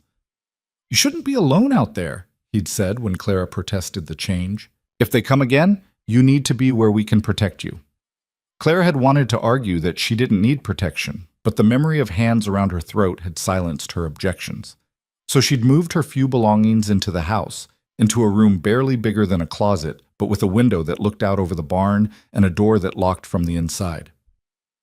Felt like giving up ground. It also felt like common sense. The ranch changed, too. Mercer and Shaw spent their days reinforcing defenses, adding extra locks to gates, positioning barrels of water near every building in case of fire, creating sight lines that would give them advance warning of approaching riders. They took turns on watch, one person always awake and armed while the others tried to sleep. Clara learned to function on 4 hours of rest broken into 2-hour chunks. She learned to sleep with her gun under her pillow and her boots beside the bed. She learned the difference between the sound of wind rattling a loose board and the sound of footsteps on the porch. She learned what it meant to live afraid. 2 weeks passed without incident, then 3. The tension should have eased. Instead, it pulled tighter, like a wire stretched to the breaking point. They're waiting us out, Shaw said one evening, as the three of them sat on the porch, watching the sunset. Trying to make us relax, drop our guard. It's working, Clara admitted. I'm so tired I can barely think straight. Mercer looked at her, concern flickering across his face. You could still leave. No one would blame you. Clara shook her head. We've been over this. I'm staying. Even if it kills you? Even then. Clara met his eyes steadily. I'd rather die fighting for something that matters than live running from everything I'm afraid of. Something shifted in Mercer's expression, a softening she'd rarely seen. You're either the bravest person I've ever met or the most stubborn. Both, Shaw interjected. Definitely both. Clara found herself smiling despite the exhaustion and fear. Takes one to know one. They sat in companionable silence as the sky turned from gold to orange to deep purple. It should have been peaceful, would have been, in another life. In this one, Clara couldn't shake the feeling that they were waiting for an axe to fall. The axe fell on a Tuesday morning, 3 weeks and 4 days after the night of the attack. Clara was in the barn checking on the bay mare's foal, the one born breech, now thriving and strong, when she heard hoofbeats. Not the thunder of many riders, but the steady rhythm of a single horse moving fast. She grabbed her rifle and moved to the barn door.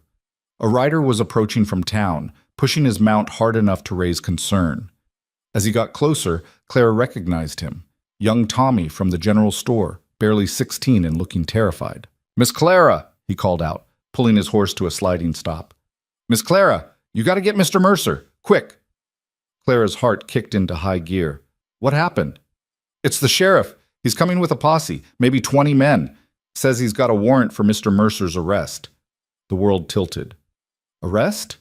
On what charges? Murder. Says them 7 men who died weren't thieves at all, but honest ranch hands looking for work. Says Mr. Mercer killed them in cold blood and made up evidence to cover it. Tommy's words tumbled out in a rush. My pa sent me to warn you. He says you got maybe an hour before they get here. Clara's mind raced. 20 men. A murder warrant. This wasn't about justice.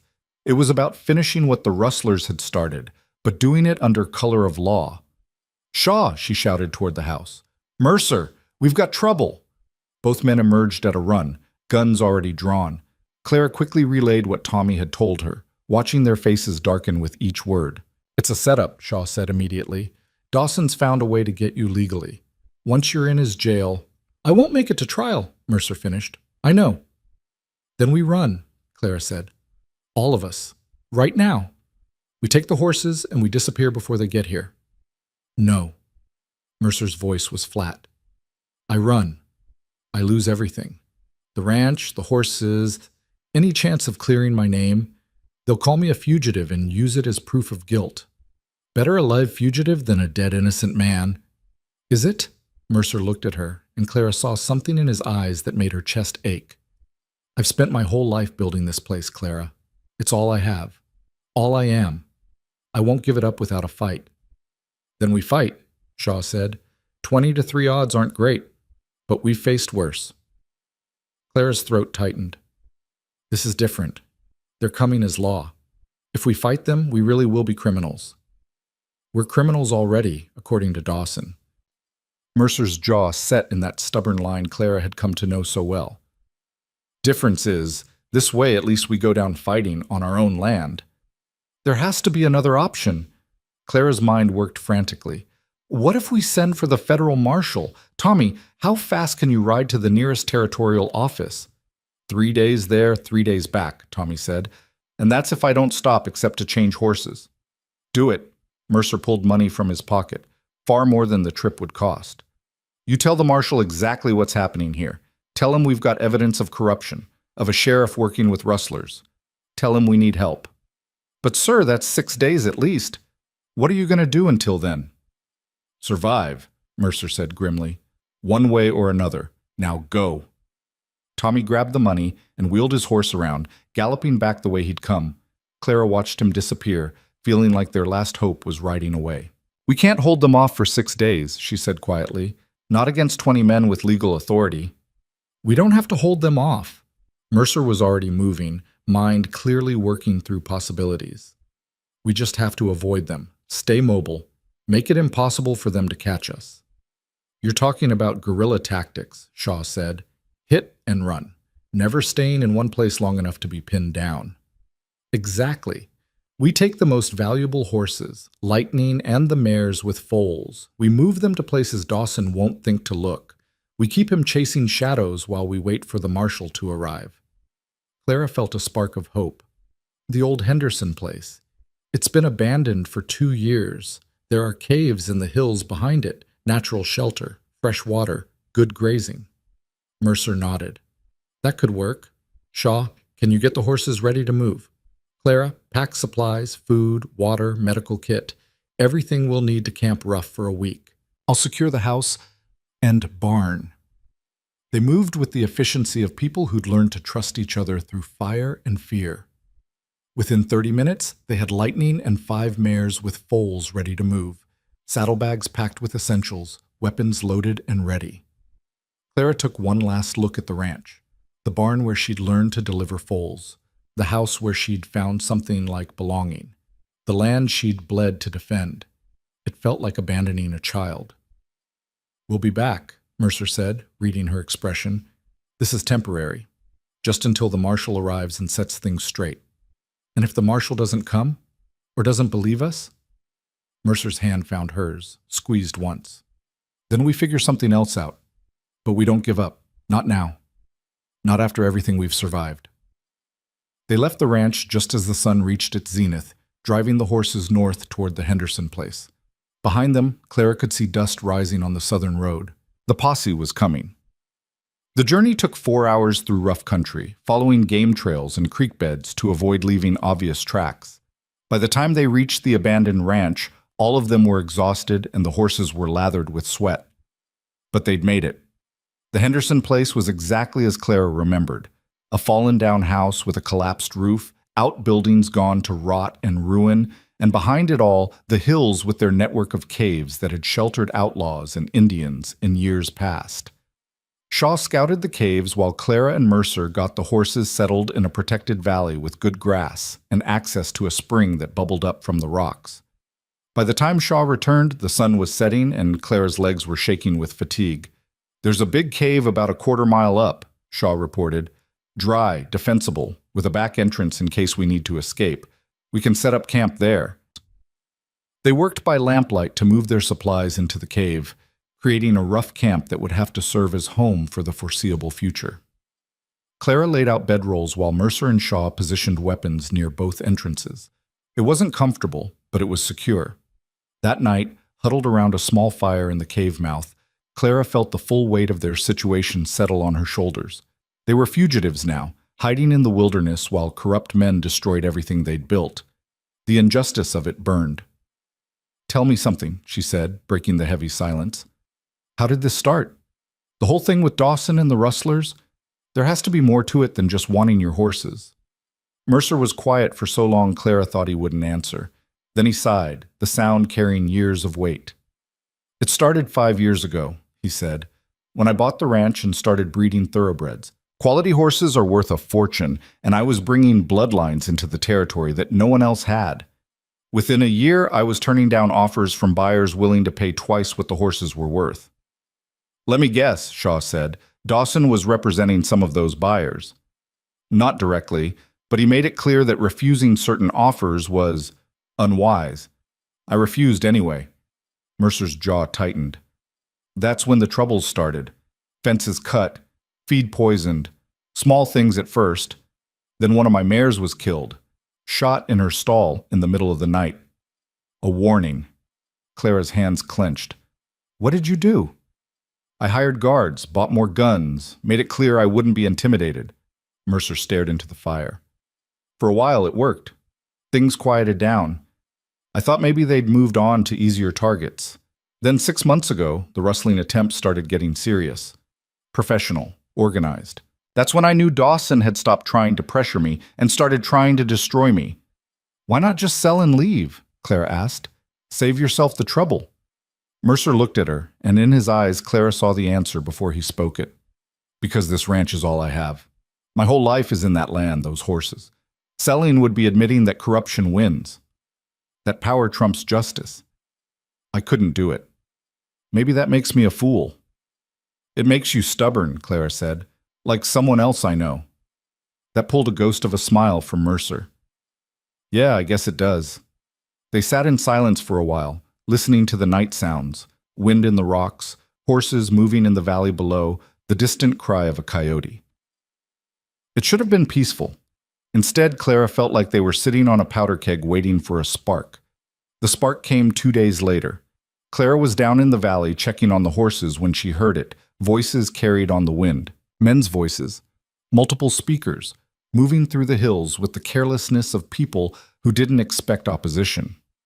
The posse. They'd found the Henderson place. Clara's heart hammered as she moved silently through the rocks toward the cave, taking a route that would keep her hidden from the valley floor. She found Shaw already positioned at the cave mouth, rifle ready, watching the riders below. 8 of them, he whispered as Clara crouched beside him, spreading out to search, looking for tracks, I'd guess. Did they see the horses? Not yet, but it's only a matter of time. Mercer appeared from deeper in the cave. We need to move, now, before they box us in. Where? Clara asked. If we run, they'll hear us. If we stay, they'll find us. We split up.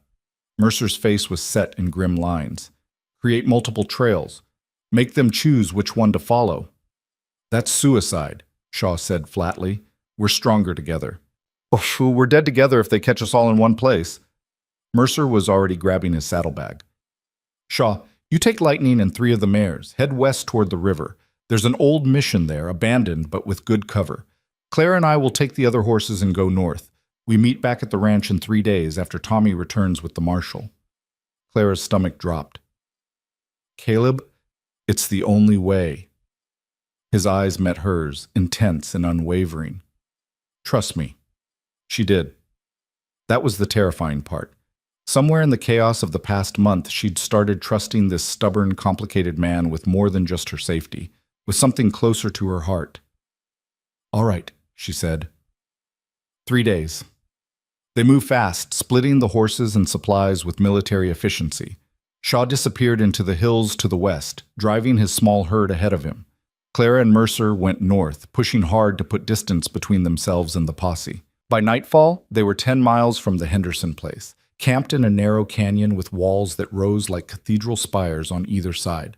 The horses grazed on sparse grass while Clara and Mercer sat by a tiny, nearly smokeless fire. You think Shaw made it? Clara asked quietly. If anyone could, it's him. Man survived worse than a corrupt sheriff's posse. Mercer was cleaning his rifle, hands moving with automatic precision. Question is whether we make it. Always the optimist. That pulled a genuine smile from him, brief but real. Sorry, not used to having someone to protect. Makes me think about all the ways things could go wrong. I don't need protecting. I know. Mercer set aside the rifle and looked at her. You've proven that a dozen times over, but it doesn't stop me from wanting to keep you safe anyway. Clara's breath caught. There was something in his voice, his eyes, that went beyond simple concern for a colleague or even a friend, something deeper and more dangerous. Caleb, I know this isn't the time, he said. Everything's a mess. We're running for our lives. The future's uncertain at best. But Clara, if we get through this, if we survive and the ranch is still standing, I want you to know that you've become more than just someone who works for me. Clara's heart was hammering now for reasons that had nothing to do with fear. What have I become? Mercer reached out, his calloused hand cupping her face with surprising gentleness. Someone I can't imagine losing. Someone who makes me think maybe building something isn't just about land and horses. Maybe it's about finding the person you want to build it with. He kissed her then, soft and careful, like she was something precious that might break. Clara kissed him back, tasting smoke and coffee and something that felt dangerously like hope. When they pulled apart, the world hadn't changed. They were still fugitives in a canyon, still hunted by corrupt men with guns and badges, but something between them had shifted, settled into place like a puzzle piece finding its home. 3 days, Clara said. We survive 3 days, and then we figure out what comes next. Together? Mercer asked. Together. They kept watch in shifts that night, one sleeping while the other guarded. When Clara woke for her turn, she found Mercer had draped his coat over her as a blanket. Small gesture, huge meaning. She sat by the dying fire, rifle across her knees, and let herself imagine a future where this wasn't temporary, where the ranch was theirs, not just Mercer's, but theirs together. Where the only thing she had to fight was the ordinary difficulties of ranch life. It seemed impossibly distant. But for the first time since arriving in Dry Hollow, broke and desperate, Clara let herself want something more than just survival.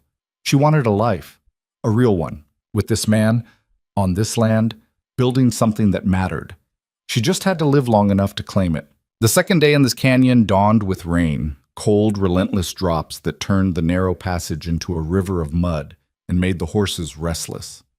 Clara woke to find Mercer already up, rigging a tarp between the canyon walls to create shelter for their supplies.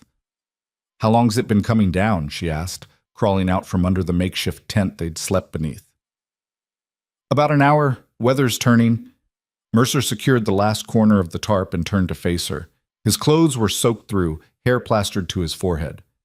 "We need to move higher. If this keeps up, we'll have flash flooding through here by nightfall." Clara looked at the narrow walls rising on either side of them, imagining tons of water funneling through the confined space. Her stomach clenched. The horses? Already thinking about it. There's a plateau about 2 miles north, harder to reach but safer from flooding. Question is whether we can get the mares and foals up the trail in this weather. They broke camp quickly, loading their sparse belongings onto the horses with hands made clumsy by cold rain.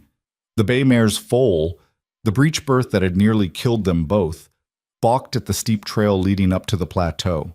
Clara spent 20 minutes coaxing him forward while rain poured down her neck and turned the path into a treacherous slip of mud and loose rock. "Come on, sweetheart," she murmured, one hand on the foal's neck while the other gripped the lead rope. "Just a little further. You're stronger than this. You survived worse on your first day in this world." Whether the foal understood her words or just responded to her tone, he finally lurched forward, scrambling up the incline with his mother following anxiously behind. Clara's boots slipped on the wet rock, but she kept her footing, kept moving, kept the animals calm through sheer force of will. By the time they reached the plateau, all of them were exhausted and shaking with cold. But they were alive, and they had high ground. Mercer built a small fire in the shelter of an overhang, using the last of their dry tinder and nursing the flames with a patience that spoke of years spent surviving in harsh conditions. Clara huddled close to the warmth, watching steam rise from her wet clothes. "We can't keep doing this," she said quietly. "Running from place to place, barely staying ahead of them. Sooner or later, our luck runs out." "I know." Mercer's face was grim in the firelight. "One more day. Tommy should be back tomorrow with the marshal. We just have to survive one more day." "And if he doesn't come? If something happened to Tommy, or the marshal won't help, or then we make a different choice." Mercer looked at her steadily. "But we don't make it out of fear. We make it because it's the right move." Clara wanted to ask what that choice would be, but she was afraid she already knew. Fight or flee. Stand and potentially die, or run and definitely lose everything. Neither option was good. They spent the rest of the day in tense waiting, watching the rain fall and the canyon below fill with rushing water. The horses huddled together for warmth, the foals pressed against their mother's sides. It should have been peaceful, just animals and humans sheltering from a storm. Instead, Clara felt like they were sitting in the eye of a hurricane, surrounded by false calm, while chaos waited just beyond sight. Nightfall came early, the sky so dark with clouds that full darkness arrived hours before it should have. Clara was checking on the horses one last time when she heard it, a sound that didn't belong. Not thunder, not rain. Voices. She froze, every muscle tensing. The sound came again, clearer now. Men calling to each other, somewhere below them in the canyon. Clara moved silently back to the overhang where Mercer was banking the fire. "We've got company." He was on his feet instantly, gun in hand. "How many?" "Can't tell. At least 2, maybe more. In the canyon below." "They'll see our fire." Mercer was already kicking dirt over the flames, smothering them to darkness. "We need to move the horses back, deeper into the rocks where they won't be visible." They worked in frantic silence, leading the nervous animals further into the maze of boulders and overhangs that made up the plateau. Clara's heart hammered against her ribs. If the posse came up here, they'd be trapped. Nowhere to run, nowhere to hide. The voices grew louder, clearer, and with them came the unmistakable sounds of horses and equipment. Some could have gone this way. Canyon leads north toward the old mining camps. Waste of time. Mercer's smarter than to hole up where there's no escape route. Dawson says we check every possibility. Man wants this finished. Clara pressed herself against the cold rock, barely breathing. Through the rain and darkness, she could make out movement below, lantern light bobbing as men picked their way through the flooded canyon. 4 of them, maybe 5. Beside her, Mercer was statue still, one hand on his gun and the other on the nervous mare next to him. The horses could give them away with a single whinny. All it would take was one sound, and the men below would know they were here. The foal, the breech berth, shifted against Clara's leg. She felt him gathering himself, felt the breath he took before making a sound. Her hand shot out, covering his muzzle gently but firmly. The foal startled but didn't pull away, didn't make noise. Clara held him there, whispering soundlessly against his ear, praying he understood. Below, the men continued their search. One of them climbed partway up the trail to the plateau, lantern held high. Light swept across the rocks, just feet from where Clara and Mercer crouched in shadow. "Nothing up here but mud and rocks," the man called down. "They didn't come this way." "You sure? Trail looks fresh." "It's pouring rain. Every trail looks fresh. Come on, we're wasting time." The man descended. The lantern lights moved away, following the canyon northward. The voices faded into the sound of rain and rushing water. Clara didn't move for a full 5 minutes after the last sound disappeared. When she finally released the foal and let her hand drop, it was shaking so badly she had to clench it into a fist. "That was close," Mercer breathed. "Too close." "They're not giving up. Dawson must have offered a serious reward to keep them searching in weather like this." "Money's one hell of a motivator." Mercer moved cautiously back toward where their supplies were cached. "We can't stay here. If they're searching this thoroughly, they'll circle back eventually. We need to keep moving." Clara looked at the rain, the darkness, the exhausted horses. "And this? At night? One wrong step and we'll break our necks." "Better than waiting here to be found." Mercer was already gathering their gear. "There's a line of trees about a mile east. Better cover. We can hide there until dawn, then decide our next move." It was madness. Moving at night through unfamiliar terrain in a storm with valuable horses that could panic at any moment. But staying was worse. So Clara helped load the supplies, helped guide the reluctant animals back down a different trail, helped Mercer navigate by feel and memory through darkness, so complete she couldn't see her own hands. They made it halfway to the trees before disaster struck. The roan mare, the one who'd foaled so easily Clara's first night, stepped wrong. Clara heard the snap of bone, heard the mare scream, felt the world tilt sideways as the horse went down. "No!" Clara threw herself toward the fallen animal, hands searching frantically in the darkness. The mare was thrashing, trying to stand on a leg that wouldn't support her weight. Clara's fingers found the break, a clean fracture just above the fetlock. Fatal. In this terrain, with no vet and no supplies to set it properly, absolutely fatal. "Clara," Mercer's voice was gentle. "You know what has to be done." "No. We can splint it. We can—" "In the middle of nowhere? In a storm? With men hunting us?" Mercer knelt beside her, his hand on her shoulder. "She's in pain. The kindest thing we can do is end it." Clara's throat closed. She knew he was right, knew there was no saving the mare, but this horse had been her first success, her first proof that she could do this work. Killing her felt like killing a piece of hope. "I'll do it," Mercer said quietly. "You don't have to watch." "No." Clara's voice was rough. "She's my responsibility. I'll do it." Mercer handed her his pistol without argument. Clara pressed it to the mare's head, whispering apologies the horse couldn't understand, and pulled the trigger. The gunshot echoed across the plateau like thunder. The mare went still. And in the sudden silence that followed, Clara heard shouts from the canyon below. The posse had heard. "Run!" Mercer grabbed the lead ropes of the remaining horses. "Clara, we have to run now!" Clara stumbled to her feet, her hands still shaking from the recoil, from the finality of what she'd just done. Behind them, she could hear the posse mobilizing, shouts and curses, and the sounds of men scrambling up the trail. They ran, through darkness and rain and terrain that tried to kill them with every step. The horses were panicked now, picking up on the humans' fear, fighting the lead ropes and making every yard a battle. Clara's lungs burned, her legs screamed, but she kept moving because the alternative was capture. The trees materialized from the darkness like salvation, tall pines that blocked some of the rain and provided cover from sight. Mercer pulled them deep into the forest, off any visible trail, into a tangle of undergrowth that would hide them if they were lucky. They collapsed against tree trunks, gasping for air, while the horses stamped nervously nearby. Clara could hear the posse in the distance, closer than before but not close enough to see them. Not yet. "We can't keep the horses," Mercer said between ragged breaths. "They make too much noise, leave too many tracks." Clara's head snapped toward him. "You want to abandon them? After everything we did to protect them?" "I want us to survive. The horses are valuable, but they're not worth our lives." Mercer's face was anguished. "We let them go.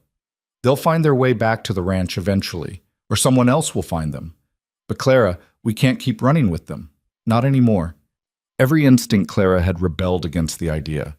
These horses were why she'd stayed, why she'd fought. Letting them go felt like admitting defeat, but the voices in the distance were getting closer.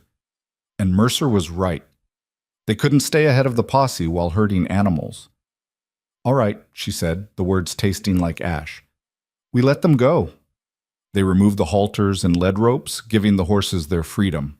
The animals stood confused for a moment, then moved away into the darkness, the mares calling softly to their foals.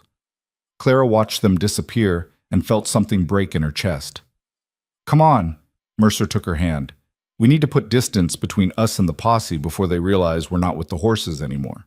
They moved through the forest like ghosts, using every skill they'd learned over weeks of evading pursuit.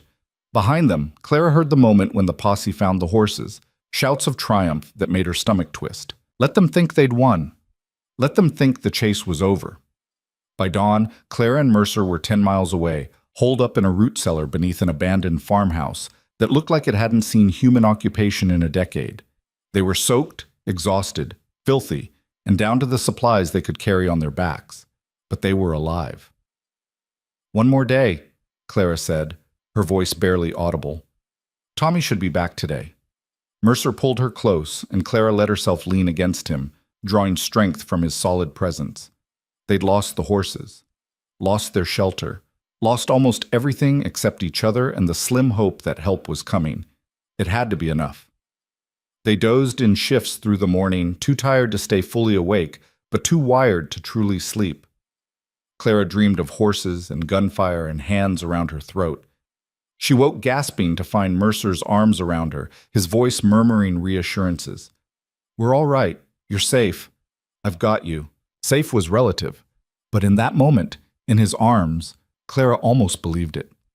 Afternoon brought the sound of horses, multiple riders approaching the abandoned farm. Clara and Mercer pressed themselves into the darkest corner of the root cellar, guns drawn, hardly daring to breathe. The footsteps above their heads were heavy, deliberate. Men searching the house. "Nothing here. Place has been empty for years." "Check it anyway. Dawson wants them found." Boots crossed the floor directly above Clara's head. She could see dust filtering down through the gaps in the floorboards, disturbed by the movement. If the searchers found the cellar door, but they didn't. After 10 agonizing minutes, the footsteps retreated. Horses rode away. Silence returned. Clara let out a breath she hadn't realized she'd been holding. "How much longer can we keep this up?" "However long it takes." But Mercer's voice lacked conviction. They both knew they were running on borrowed time. Sunset came with clear skies. The storm had finally passed. Mercer risked climbing out of the cellar to scout their surroundings while Clara stayed below with the guns. He returned 20 minutes later with news that made Clara's heart sink. "There's a rider coming from the south, alone, moving fast." "Posse?" "Don't think so. Riding style is wrong. Looks more urgent than search pattern." Mercer's jaw tightened. Could be Tommy returning, or could be a trap. They crept to the edge of the farmhouse ruins, watching the approaching rider. As the figure got closer, Clara felt hope surge. That's Tommy's horse. I'd recognize that gray anywhere. They stepped into view, guns ready but not raised. Tommy pulled up hard when he saw them, his young face splitting into a grin of relief. Mr. Mercer! Miss Clara! Thank heaven I found you! He swung down from his horse, words tumbling out. I got to the territorial office, talked to Marshal Hayes myself, told him everything just like you said. Clara's hands clenched. And? He's coming. Should be here by tomorrow morning with a federal deputy and paperwork to investigate Dawson. Says if everything you told me is true, the sheriff's done. Tommy's grin widened. You just gotta stay free until then. Relief made Clara's knees weak. One more night. They just had to survive one more night. Where's the posse now? Mercer asked. Scattered all over looking for you, but most of them are focused north. They found your horses wandering near the old mining camp and figure you can't be far from there. Tommy looked between them, taking in their disheveled appearance. You look like you've been through hell. Close enough, Clara said. Tommy, you need to get out of here before someone sees you with us. If Dawson finds out you helped us. Already thought of that. Pa sent me to my aunt's place 2 towns over the moment I got back. Far as anyone knows, I'm visiting family. Tommy remounted his horse. You two just stay alive until morning. The marshal's bringing the law, the real law, and then this whole mess gets sorted proper. He rode off before either of them could respond, disappearing into the gathering dusk. Mercer turned to Clara. One more night. One more night, she echoed. We can do that. They returned to the root cellar as full darkness fell, taking turns on watch while the other rested. Clara found herself unable to sleep despite her exhaustion. They were so close to the end of this nightmare. But close also meant vulnerable. This was when desperate men made desperate moves. She was proven right just after midnight. Mercer was on watch when he heard them, horses approaching from multiple directions surrounding the farmhouse. Not searching, hunting. Clara? His voice was urgent but quiet. We've got company. A lot of company. She was up instantly, gun in hand. Through the gaps in the cellar door, they could see lantern light flooding the yard above. Mercer! Dawson's voice rang out, loud and false cheerful. I know you're here. Your boy Tommy led us right to you, not intentionally, of course. We followed him from town. Smart kid, but not smart enough. Clara's stomach dropped. They'd been betrayed by their own rescue. Come on out, Dawson continued. You and your little ranch hand. Make this easy on yourselves. I've got 20 men surrounding this place. You're not getting out. Mercer's hand found Clara's in the darkness. The back exit, through the old storm drain. It's our only chance. They'll have it covered. Maybe. But it's better than staying here. Mercer pulled her toward the far corner of the cellar where a rusted grate covered a drain that led out to the fields beyond. On 3. We go fast and we don't stop. Clara's heart hammered. This was it. Do or die. Literally. 1. Mercer gripped the grate. 2. But Clara checked her gun one last time. 3. The grate came free with a screech of metal. They dropped into the drain, barely big enough to crawl through, and scrambled forward as shouts erupted behind them. Gunfire rang out, bullets punching through the floorboards above their heads. The drain opened into a culvert that emptied into the field. Clara emerged gasping, covered in mud and rust, and ran. Mercer was right behind her, and behind him. Gunfire. Close enough that Clara felt the bullet pass her head. They made it to the tree line as lanterns converged on their position. The forest swallowed them, darkness providing cover that wouldn't last long. They'll search all night, Mercer panted as they crashed through undergrowth. We need to get to high ground, somewhere we can defend. The old church. Clara's mind raced through the geography she'd learned. On the ridge 5 miles east, stone walls, good sight lines. We could hold it until the marshal arrives. Can we make 5 miles with them on our heels? We have to. They ran, through darkness and exhaustion and the sounds of pursuit that never seemed to fade. Clara's lungs burned. Her legs felt like they were made of lead, but she kept moving because Mercer's hand was in hers and stopping meant dying. The church appeared on the ridge like a miracle, a small stone structure with a collapsed roof but walls that had withstood a century of weather. They scrambled inside just as lantern light appeared in the valley below. "Barricade the door," Mercer ordered, already shoving a fallen beam across the entrance. "Windows too. Anything that'll slow them down." They worked frantically, using debris and broken pews to create barriers. It wasn't much, but it was something. The posse reached the church just as the first hint of dawn touched the eastern sky. Dawson's voice rang out, confident and mocking. "Last chance, Mercer. Come out now and I'll make this quick. Make me dig you out, and I promise you'll regret it." Mercer positioned himself at one window, Clara at another. They had maybe 20 rounds between them. Against 20 men, it wouldn't be enough, but they'd survived impossible odds before. "What do you say, Clara?" Mercer asked quietly. "Go down fighting or surrender and hope for mercy?" Clara thought about everything she'd survived to get here. The poverty and desperation that had driven her to Dry Hollow. The brutal work and constant danger. The night she'd almost died with hands around her throat. The mare she'd killed with her own hand. She'd come too far to quit now. "Fighting," she said firmly. "Always fighting." Mercer's smile was fierce and proud. "That's my girl." The first shots rang out as the sun crested the horizon, painting the sky in shades of gold and red. Clara fired back, each shot carefully aimed, making every bullet count. Beside her, Mercer did the same.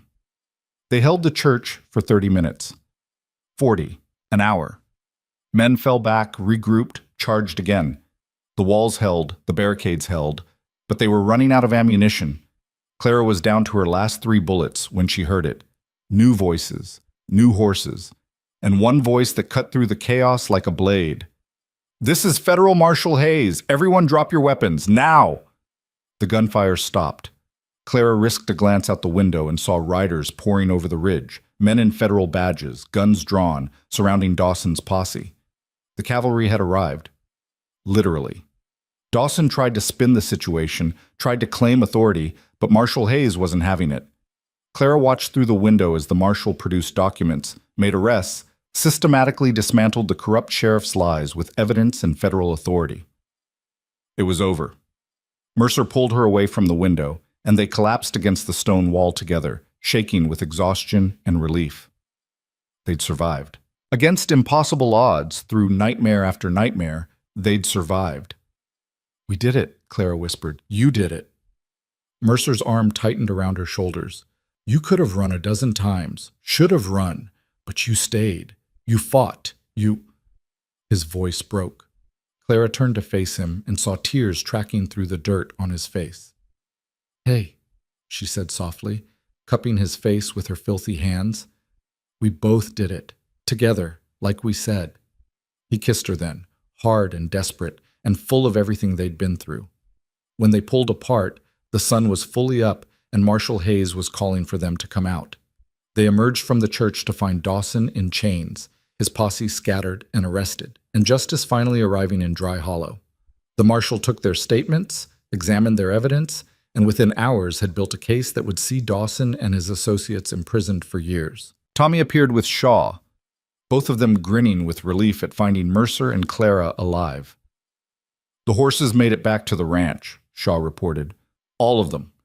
Lightning's got some scrapes, but nothing serious. The mares and foals are fine." Clara felt tears prick her eyes. They hadn't lost everything after all.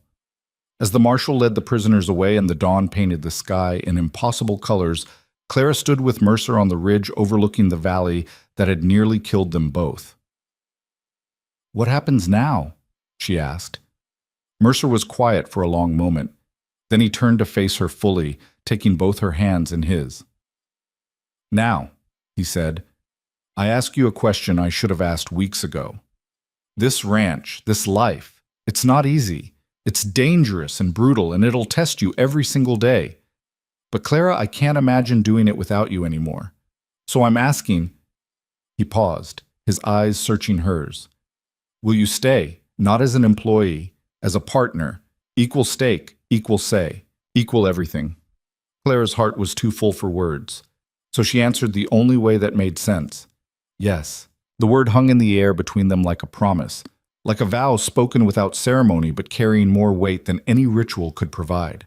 Mercer's hands tightened around Clara's, and for a moment they just stood there on that ridge. Two people who'd been forged into something unbreakable by fire and fear and the simple refusal to give up. Yes, Clara said again, stronger this time. Equal partners. In everything. The smile that broke across Mercer's face transformed him. Gone was the hard, guarded man who'd held a gun on her that first night. In his place was someone who'd remembered how to hope, but the moment was shattered by Shaw's voice calling up from below. Hate to interrupt, but the marshal wants both of you back at the ranch. Says there's paperwork that needs handling while the evidence is fresh. The ride back to the ranch took 3 hours, and every mile revealed the cost of their war. Burned fences, trampled fields. The paddock where Lightning had nearly died, still showing scorch marks on the posts. The graves of 7 men at the property's edge, a reminder of the night everything had changed. But the house still stood. The barn was intact. And when they crested the final rise, Clara saw all the horses, every single one they'd released in desperation, grazing peacefully in the north pasture as if nothing had happened. They came home, she whispered. Of course they did. Mercer's voice was rough with emotion. This is their home. Same as it's ours. Marshal Hayes had set up a temporary office in Mercer's kitchen, paperwork spread across the table in organized chaos. He was a man in his 50s with silver hair and sharp eyes that missed nothing, the kind of lawman who'd built his reputation on being thorough and incorruptible. Mr. Mercer, Miss Whitmore. He gestured to chairs. Sit. We've got a lot to cover. Over the next several hours, they walked Hayes through everything. The rustling attempts, Dawson's corruption, the escalating violence. Clara's hands shook as she recounted the night hands had closed around her throat, but Mercer's steady presence beside her kept her voice from breaking. Hayes took notes, asked pointed questions, and slowly built a case that was airtight. By the time the sun was setting, he sat back with satisfaction. Dawson's done. So are his associates. The evidence you've gathered, combined with testimony from Tommy and several townspeople who've been too afraid to speak up until now, it's enough to put them away for 20 years minimum. Hayes closed his notebook. There'll be a trial, of course. You'll both need to testify. But the outcome isn't in doubt. What about the ranch? Mercer asked. The false warrant, the charges against me? Dismissed. All of it. You've got federal documentation clearing your name and compensation coming for damages suffered during Dawson's illegal pursuit. Hayes pulled out another set of papers. Which brings me to the next matter. Miss Whitmore, you said Mr. Mercer offered you a partnership in this property? Clara blinked, surprised. Yes, sir. Just this morning. Then you'll want this done properly. Legal. I've drawn up standard partnership papers. Equal ownership, equal decision-making authority, equal distribution of profits and losses. You both sign, I witness, and it's filed with the territorial office. Hayes slid the documents across the table. Assuming that's what you both want. Clara looked at Mercer, saw the same certainty in his eyes that she felt in her chest. They'd earned this. Bled for this. Nearly died for this. That's what we want, Mercer said. They signed side by side, their names on the same line. Caleb Mercer and Clara Whitmore, equal partners in the Double M Ranch. Shaw and Hayes witnessed, making it official. When it was done, Clara felt something shift inside her. For the first time since leaving Ohio, she wasn't adrift, wasn't temporary. She belonged somewhere, to something, with someone. She had a home. Marshal Hayes left the next morning with his prisoners in chains and promises to keep them informed about the trial. Shaw stayed on another week, helping repair the worst of the damage and teaching Clara advanced shooting techniques that made Mercer shake his head in amused exasperation. You're making her more dangerous than she already was, Mercer complained, watching Clara hit 10 targets in rapid succession. That's the idea. Shaw reloaded his rifle. World's a dangerous place. Woman's got a right to be dangerous back. On Shaw's last day, he pulled Clara aside while Mercer was working with Lightning in the training pen. You know what you're getting into with him? Shaw asked without preamble. Clara didn't pretend to misunderstand. I know he's complicated, guarded. That trust doesn't come easy for him. That's putting it mildly. Shaw was quiet for a moment. We served together in some bad situations. Saw things, did things that mark a man. Caleb came out of it harder than most. Spent years thinking the only thing he could count on was himself and his land. What changed? You did. Shaw's smile was slight but genuine. First time I saw him after getting his message, he was different, softer around the edges. Took me a while to figure out why, but watching you two together, it's clear. You broke through walls he didn't even know he was building. Clara felt warmth spread through her chest. He did the same for me. I came here with nothing. He gave me purpose, a reason to fight for something instead of just running from everything. Then you're good for each other. Shaw gripped her shoulder briefly. Take care of him, and let him take care of you. Partnership means both, not just one. Shaw rode out at dawn, turning in his saddle once to raise a hand in farewell before disappearing over the ridge. Clara watched him go, feeling the loss of his steady presence, but knowing it was time. They had work to do, and they needed to do it on their own. The weeks that followed were brutal.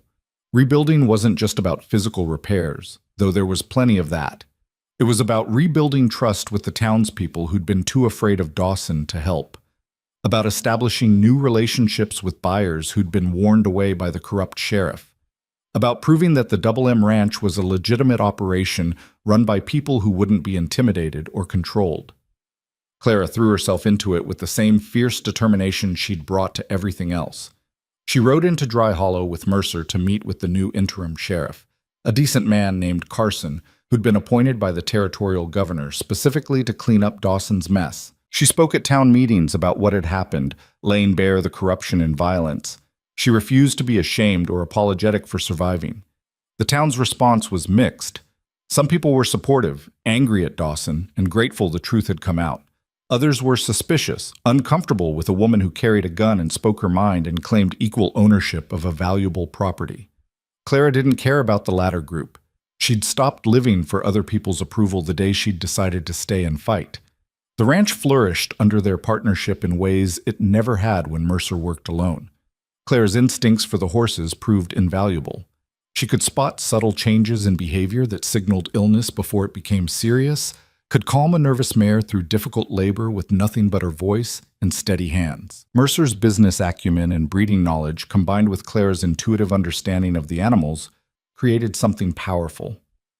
By late summer, they'd sold 3 yearlings to a buyer from Denver for prices that made even Mercer's eyes widen. The buyer had been impressed by the horse's quality and by Clara's detailed knowledge of each animal's lineage and temperament.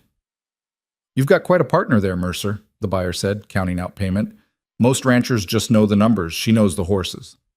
After the buyer left, Mercer pulled Clara into his office, the room they now shared with 2 desks positioned so they could work side by side. "We need to talk about expansion," he said, spreading a map across his desk. "The Henderson place is still abandoned. We could buy it, use the land for additional grazing and the buildings for overflow during foaling season. With our success this year, we can afford it." Clara studied the map, her mind already working through possibilities.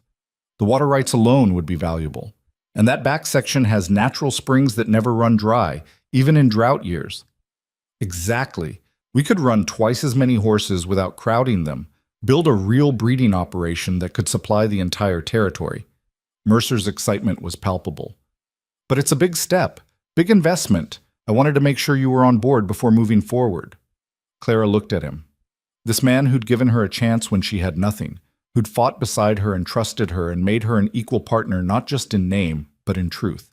Making decisions together, building something together. "I'm on board," she said. "Let's do it." They purchased the Henderson property in September, using profits from the summer sales and a loan from a Denver bank that was surprisingly eager to invest in their operation. The trial had made news across the territory. The corrupt sheriff brought down by a rancher and his female partner. It was the kind of story newspapers loved, and it brought the Double M Ranch a reputation for integrity and resilience. The first winter as partners was hard but different from the desperate survival of the year before.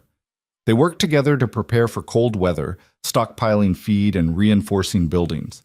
Clara moved from the guest room into Mercer's room without discussion or fanfare. It just happened naturally. 2 people who'd been sleeping back-to-back on watch shifts finding comfort in each other's presence. On a night when snow fell soft and thick outside, Clara lay awake listening to Mercer's breathing and marveling at the path that had led her here. From broke and desperate in Dry Hollow to equal owner of a thriving ranch. From running from her past to building a future. Can't sleep? Mercer's voice was quiet in the darkness. Just thinking. About? Clara rolled to face him. About how different this is from what I imagined when I answered your job posting. I thought I was applying to be a ranch hand, maybe save enough to move on eventually. What changed? Everything. Clara's hand found his in the darkness. You changed? This place changed, I changed. Somewhere along the way, temporary became permanent. Survival became purpose. Mercer was quiet for a moment. When he spoke, his voice carried weight. I need to tell you something about why I posted that job at midnight. Clara's heart quickened. This was something he'd never fully explained. All right. I'd had 3 men quit in 6 months. Good workers, but they couldn't handle the pressure once the rustling started getting serious. They'd rather leave than fight. Mercer's thumb traced circles on Clara's palm. I posted the job at midnight because I needed to know whoever answered was desperate enough to take risks. Stubborn enough to stick when things got hard. I needed someone with nothing to lose. You were looking for someone like you, Clara said softly. Maybe. Or maybe I was looking for someone who could do what I couldn't, trust another person enough to let them in. Mercer shifted closer. You scared me, Clara. From the first night when you stood there with $3 to your name and insisted you could handle anything I threw at you. You scared me because I could see it, the potential for you to become essential. And letting someone become essential meant giving them power to destroy you when they left. Clara's throat tightened. I'm not leaving. I know that now. But then, I kept waiting for you to run, kept testing you, pushing you, expecting you to break. And you never did. You just pushed back harder. Mercer's voice softened. You became essential anyway, despite my best efforts to keep walls up. You walked right through them like they weren't even there. Good, Clara said fiercely, because you became essential to me too. This ranch, this life, it's not just about having a home. It's about having someone to build that home with, someone who sees me as an equal, not as something to protect or control. Equal partners, Mercer said, echoing the words from that morning on the ridge. In everything. They sealed it with a kiss that held everything words couldn't capture, promise and passion, and the bone-deep certainty of 2 people who'd chosen each other not in spite of the hardship, but because of it. Spring brought new foals and new challenges. The expansion to the Henderson property meant more work, more complexity, more decisions to make together. They hired 2 hands. Men Shaw vouched for personally, ex-cavalry who knew how to work hard and keep their mouths shut. Clara trained them herself, teaching them the techniques she'd learned through trial and terror. The trial happened in May, drawing crowds from across the territory. Clara and Mercer testified for 2 full days, laying out the conspiracy and corruption in detail that made several jury members visibly angry. Dawson's lawyer tried to paint Clara as a woman of questionable morals, suggesting that her relationship with Mercer invalidated her testimony. Clara shut that down with cold precision. My relationship with Mr. Mercer is as a business partner and co-owner of a legitimate ranching operation, she said clearly. What we do in our private life is none of this court's business. What is this court's business is that Sheriff Dawson and his associates attempted to steal our property through intimidation, violence, and abuse of legal authority. They failed, and now they're trying to use my gender and my personal choices to discredit testimony that's backed by physical evidence and multiple witnesses. It won't work. The jury deliberated for 3 hours before returning guilty verdicts on all counts. Dawson got 25 years. His associates got varying sentences, but all of them would spend significant time in federal prison. Walking out of that courtroom with Mercer's hand in hers, Clara felt a chapter closing. The fight that had defined her first year in this territory was over. Now came the harder work, building something lasting. Summer brought a surprise visitor. A woman rode into the ranch yard on a fine bay horse, dressed in traveling clothes that marked her as someone with money and education. She dismounted with practiced ease and approached Clara, who was working with one of the yearlings in the training pen. Clara Whitmore? The woman asked. Clara's guard went up automatically. Who's asking? My name is Margaret Chen. I own a breeding operation in California. I've been hearing stories about the Double M Ranch, specifically about a woman who co-owns it and has an extraordinary way with horses." Margaret's smile was warm. I wanted to see for myself if the stories were true. Over the next few days, Margaret stayed as their guest, observing their operation with an expert's eye. She asked detailed questions about breeding lines and training techniques. She watched Clara work with the horses and Mercer handle the business side. And on her last evening, she made them an offer. "I want to establish a partnership between our operations," Margaret said over dinner. "My ranch specializes in racing stock. Yours is building a reputation for horses with exceptional temperament and durability. Together, we could create a breeding line that combines both, animals with speed and stamina." Clara and Mercer exchanged glances. This was bigger than anything they'd imagined. "What would this partnership look like?" Mercer asked carefully. "Shared breeding stock, joint sales, combined marketing across California and the territories. You'd maintain full autonomy over your operation, as would I over mine. But we'd coordinate to maximize both our successes." Margaret pulled out preliminary contracts. "I've worked with male partners for years. Working with a woman co-owner is new for me, but frankly, it's refreshing. Ms. Whitmore clearly knows her business." "Mrs. Mercer, actually," Clara heard herself say. Both Mercer and Margaret turned to look at her in surprise. Clara felt her face heat, but held her ground. "Or will be soon. We've been discussing it." It wasn't entirely true. They danced around the subject without directly addressing it, but saying it out loud made it real, made it something they had to confront. Mercer's smile was slow and devastating. "Yes," he said simply. "She will be." Margaret's laugh was delighted. "Well then, congratulations to you both. And yes, I'm very interested in partnering with Mr. and Mrs. Mercer." They signed the partnership agreement the next morning. Margaret left with promises to send her first mares for breeding in the fall and to arrange a joint sale in San Francisco the following spring. After she rode away, Mercer turned to Clara with raised eyebrows. "Mrs. Mercer?" Clara lifted her chin. "You object?" "Not even slightly, but I thought maybe I should formally ask before you started telling people." Mercer's eyes sparkled with amusement and something deeper.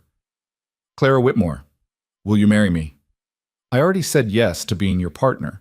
This is just making it official in another way." Clara stepped close, her hands on his chest. "But yes, absolutely yes." They were married in August by a traveling minister, with Shaw riding in to stand as witness along with Tommy and his father. The ceremony was simple, held on the ridge where they'd stood that dawn after surviving the final attack. Clara wore a new dress, the first truly new piece of clothing she'd owned in years, and Mercer wore his best suit. But what mattered wasn't the clothes or the ceremony. It was the vows they spoke to each other, witnessed by friends and the land they'd fought to keep. "I promise to be your equal partner in all things," Mercer said, his voice steady and sure. "To trust your judgment, respect your strength, and stand beside you through whatever comes." "I promise to build this life with you," Clara responded. "To fight for what we create together, to never run when things get hard, and to remind you every day that you're not alone in this anymore." They sealed it with a kiss as the sun set over their land, painting the sky in shades of gold and crimson. The first year of their marriage was also the first year the Double M Ranch turned a significant profit. The partnership with Margaret Chen brought new opportunities and new markets. Their reputation grew, not just for quality horses, but for being an operation run on integrity and innovation. Clara became known in ranching circles as a woman who'd earned her position through skill and grit, not through marriage or inheritance. She spoke at agricultural meetings about breeding techniques and sustainable grazing practices. She wrote articles for farming journals about recognizing early signs of illness in horses. She became someone young women in the territory looked to as proof that they could build lives on their own terms. But it was the quiet moments Clara treasured most. Evenings on the porch with Mercer, reviewing the day's work and planning tomorrow's. Mornings in the barn helping a mare through labor, Mercer's steady presence beside her. The simple rhythm of partnership that had become as natural as breathing. 2 years after Clara had arrived in Dry Hollow with $3 in desperation, she stood in the barn watching the newest foal take his first wobbly steps. This one was special. Out of Lightning and one of Margaret's finest racing mares, A combination that could produce something extraordinary. Mercer appeared beside her, his arm sliding around her waist in a gesture that had become automatic. "What are you thinking?" "That I almost didn't come here. That night in Kansas City when my friend stole my money, I was so close to giving up completely, just accepting that I was meant to fail." Clara leaned into Mercer's warmth. "If I had, I would have missed all of this." "Then I'm glad you're too stubborn to give up." "Me too." Clara watched the foal nuzzle his mother, seeking milk. New life, new possibility, the future they were building one day at a time. "You know what the best part is?" "Tell me." "We're just getting started. Everything we've built, everything we've fought for. It's the foundation. But the real work, the real building, that's still ahead of us." Mercer's arms tightened around her. "Good. I'd hate to think we'd already reached the peak." "Not even close." Clara turned in his embrace, her eyes meeting his. "We're going to make this ranch into something legendary. Horses that carry our brand will be known across the country. People will tell stories about what we built here. People already tell stories. About the woman who showed up with nothing and helped bring down a corrupt sheriff. About the partnership that survived everything thrown at it." "Those are good stories," Clara acknowledged. "But they're just the beginning. Wait until they see what we do next." They stood together in the barn, surrounded by horses and the evidence of their success. Two people who'd found each other in darkness and built something luminous. Outside, the ranch stretched toward the horizon, acres of land that had been defended with blood and sweat and stubborn refusal to surrender. It was theirs, built together, earned together, protected together. Clara had arrived in Dry Hollow looking for a job that would keep her alive another month. She'd found a purpose that would sustain her lifetime. She'd found a partner who met her strength with his own. She'd found a home worth fighting for, and the courage to keep fighting when everything seemed lost. She'd found herself. Years later, when people asked how the Double M Ranch became one of the most successful breeding operations in the West, Clara and Mercer would share a look that held their entire history. Then one of them would smile and say, "It started with a midnight job posting and a woman desperate enough to answer it." But that was only part of the truth. The real truth was deeper, more complex, and infinitely more valuable. It started with two people who refused to give up, who chose to trust when trust seemed impossible, who built partnership on a foundation of equal respect and shared struggle, who proved that strength wasn't about never being afraid, it was about fighting anyway. It started with a woman who had nothing left to lose discovering she had everything to gain. And it was only the beginning. The foal in the stall took another step, stronger this time. His mother whinnied encouragement. In the rafters above, birds nested in the beams of a barn that had survived fire and violence and time. Life continued, brutal and beautiful and relentless. And Clara Mercer, no longer Whitmore, no longer alone, no longer afraid, stood ready to meet it. Together with the man beside her on the land they'd defended, building the future they'd earned. Every day was a choice to fight for what mattered. Every morning was a renewal of the vow they'd made to each other and to this life. And every night, as the sun set over the ranch and painted the sky in impossible colors, Clara counted her blessings, not in wealth or status or the things she owned, but in the fact that she'd found the courage to stay when running would have been easier, in the partnership that had become the foundation of everything, in the home she'd built with her own hands and defended with her own strength, in the simple, powerful truth that she belonged here. She'd arrived with nothing and built everything. And she was just getting started.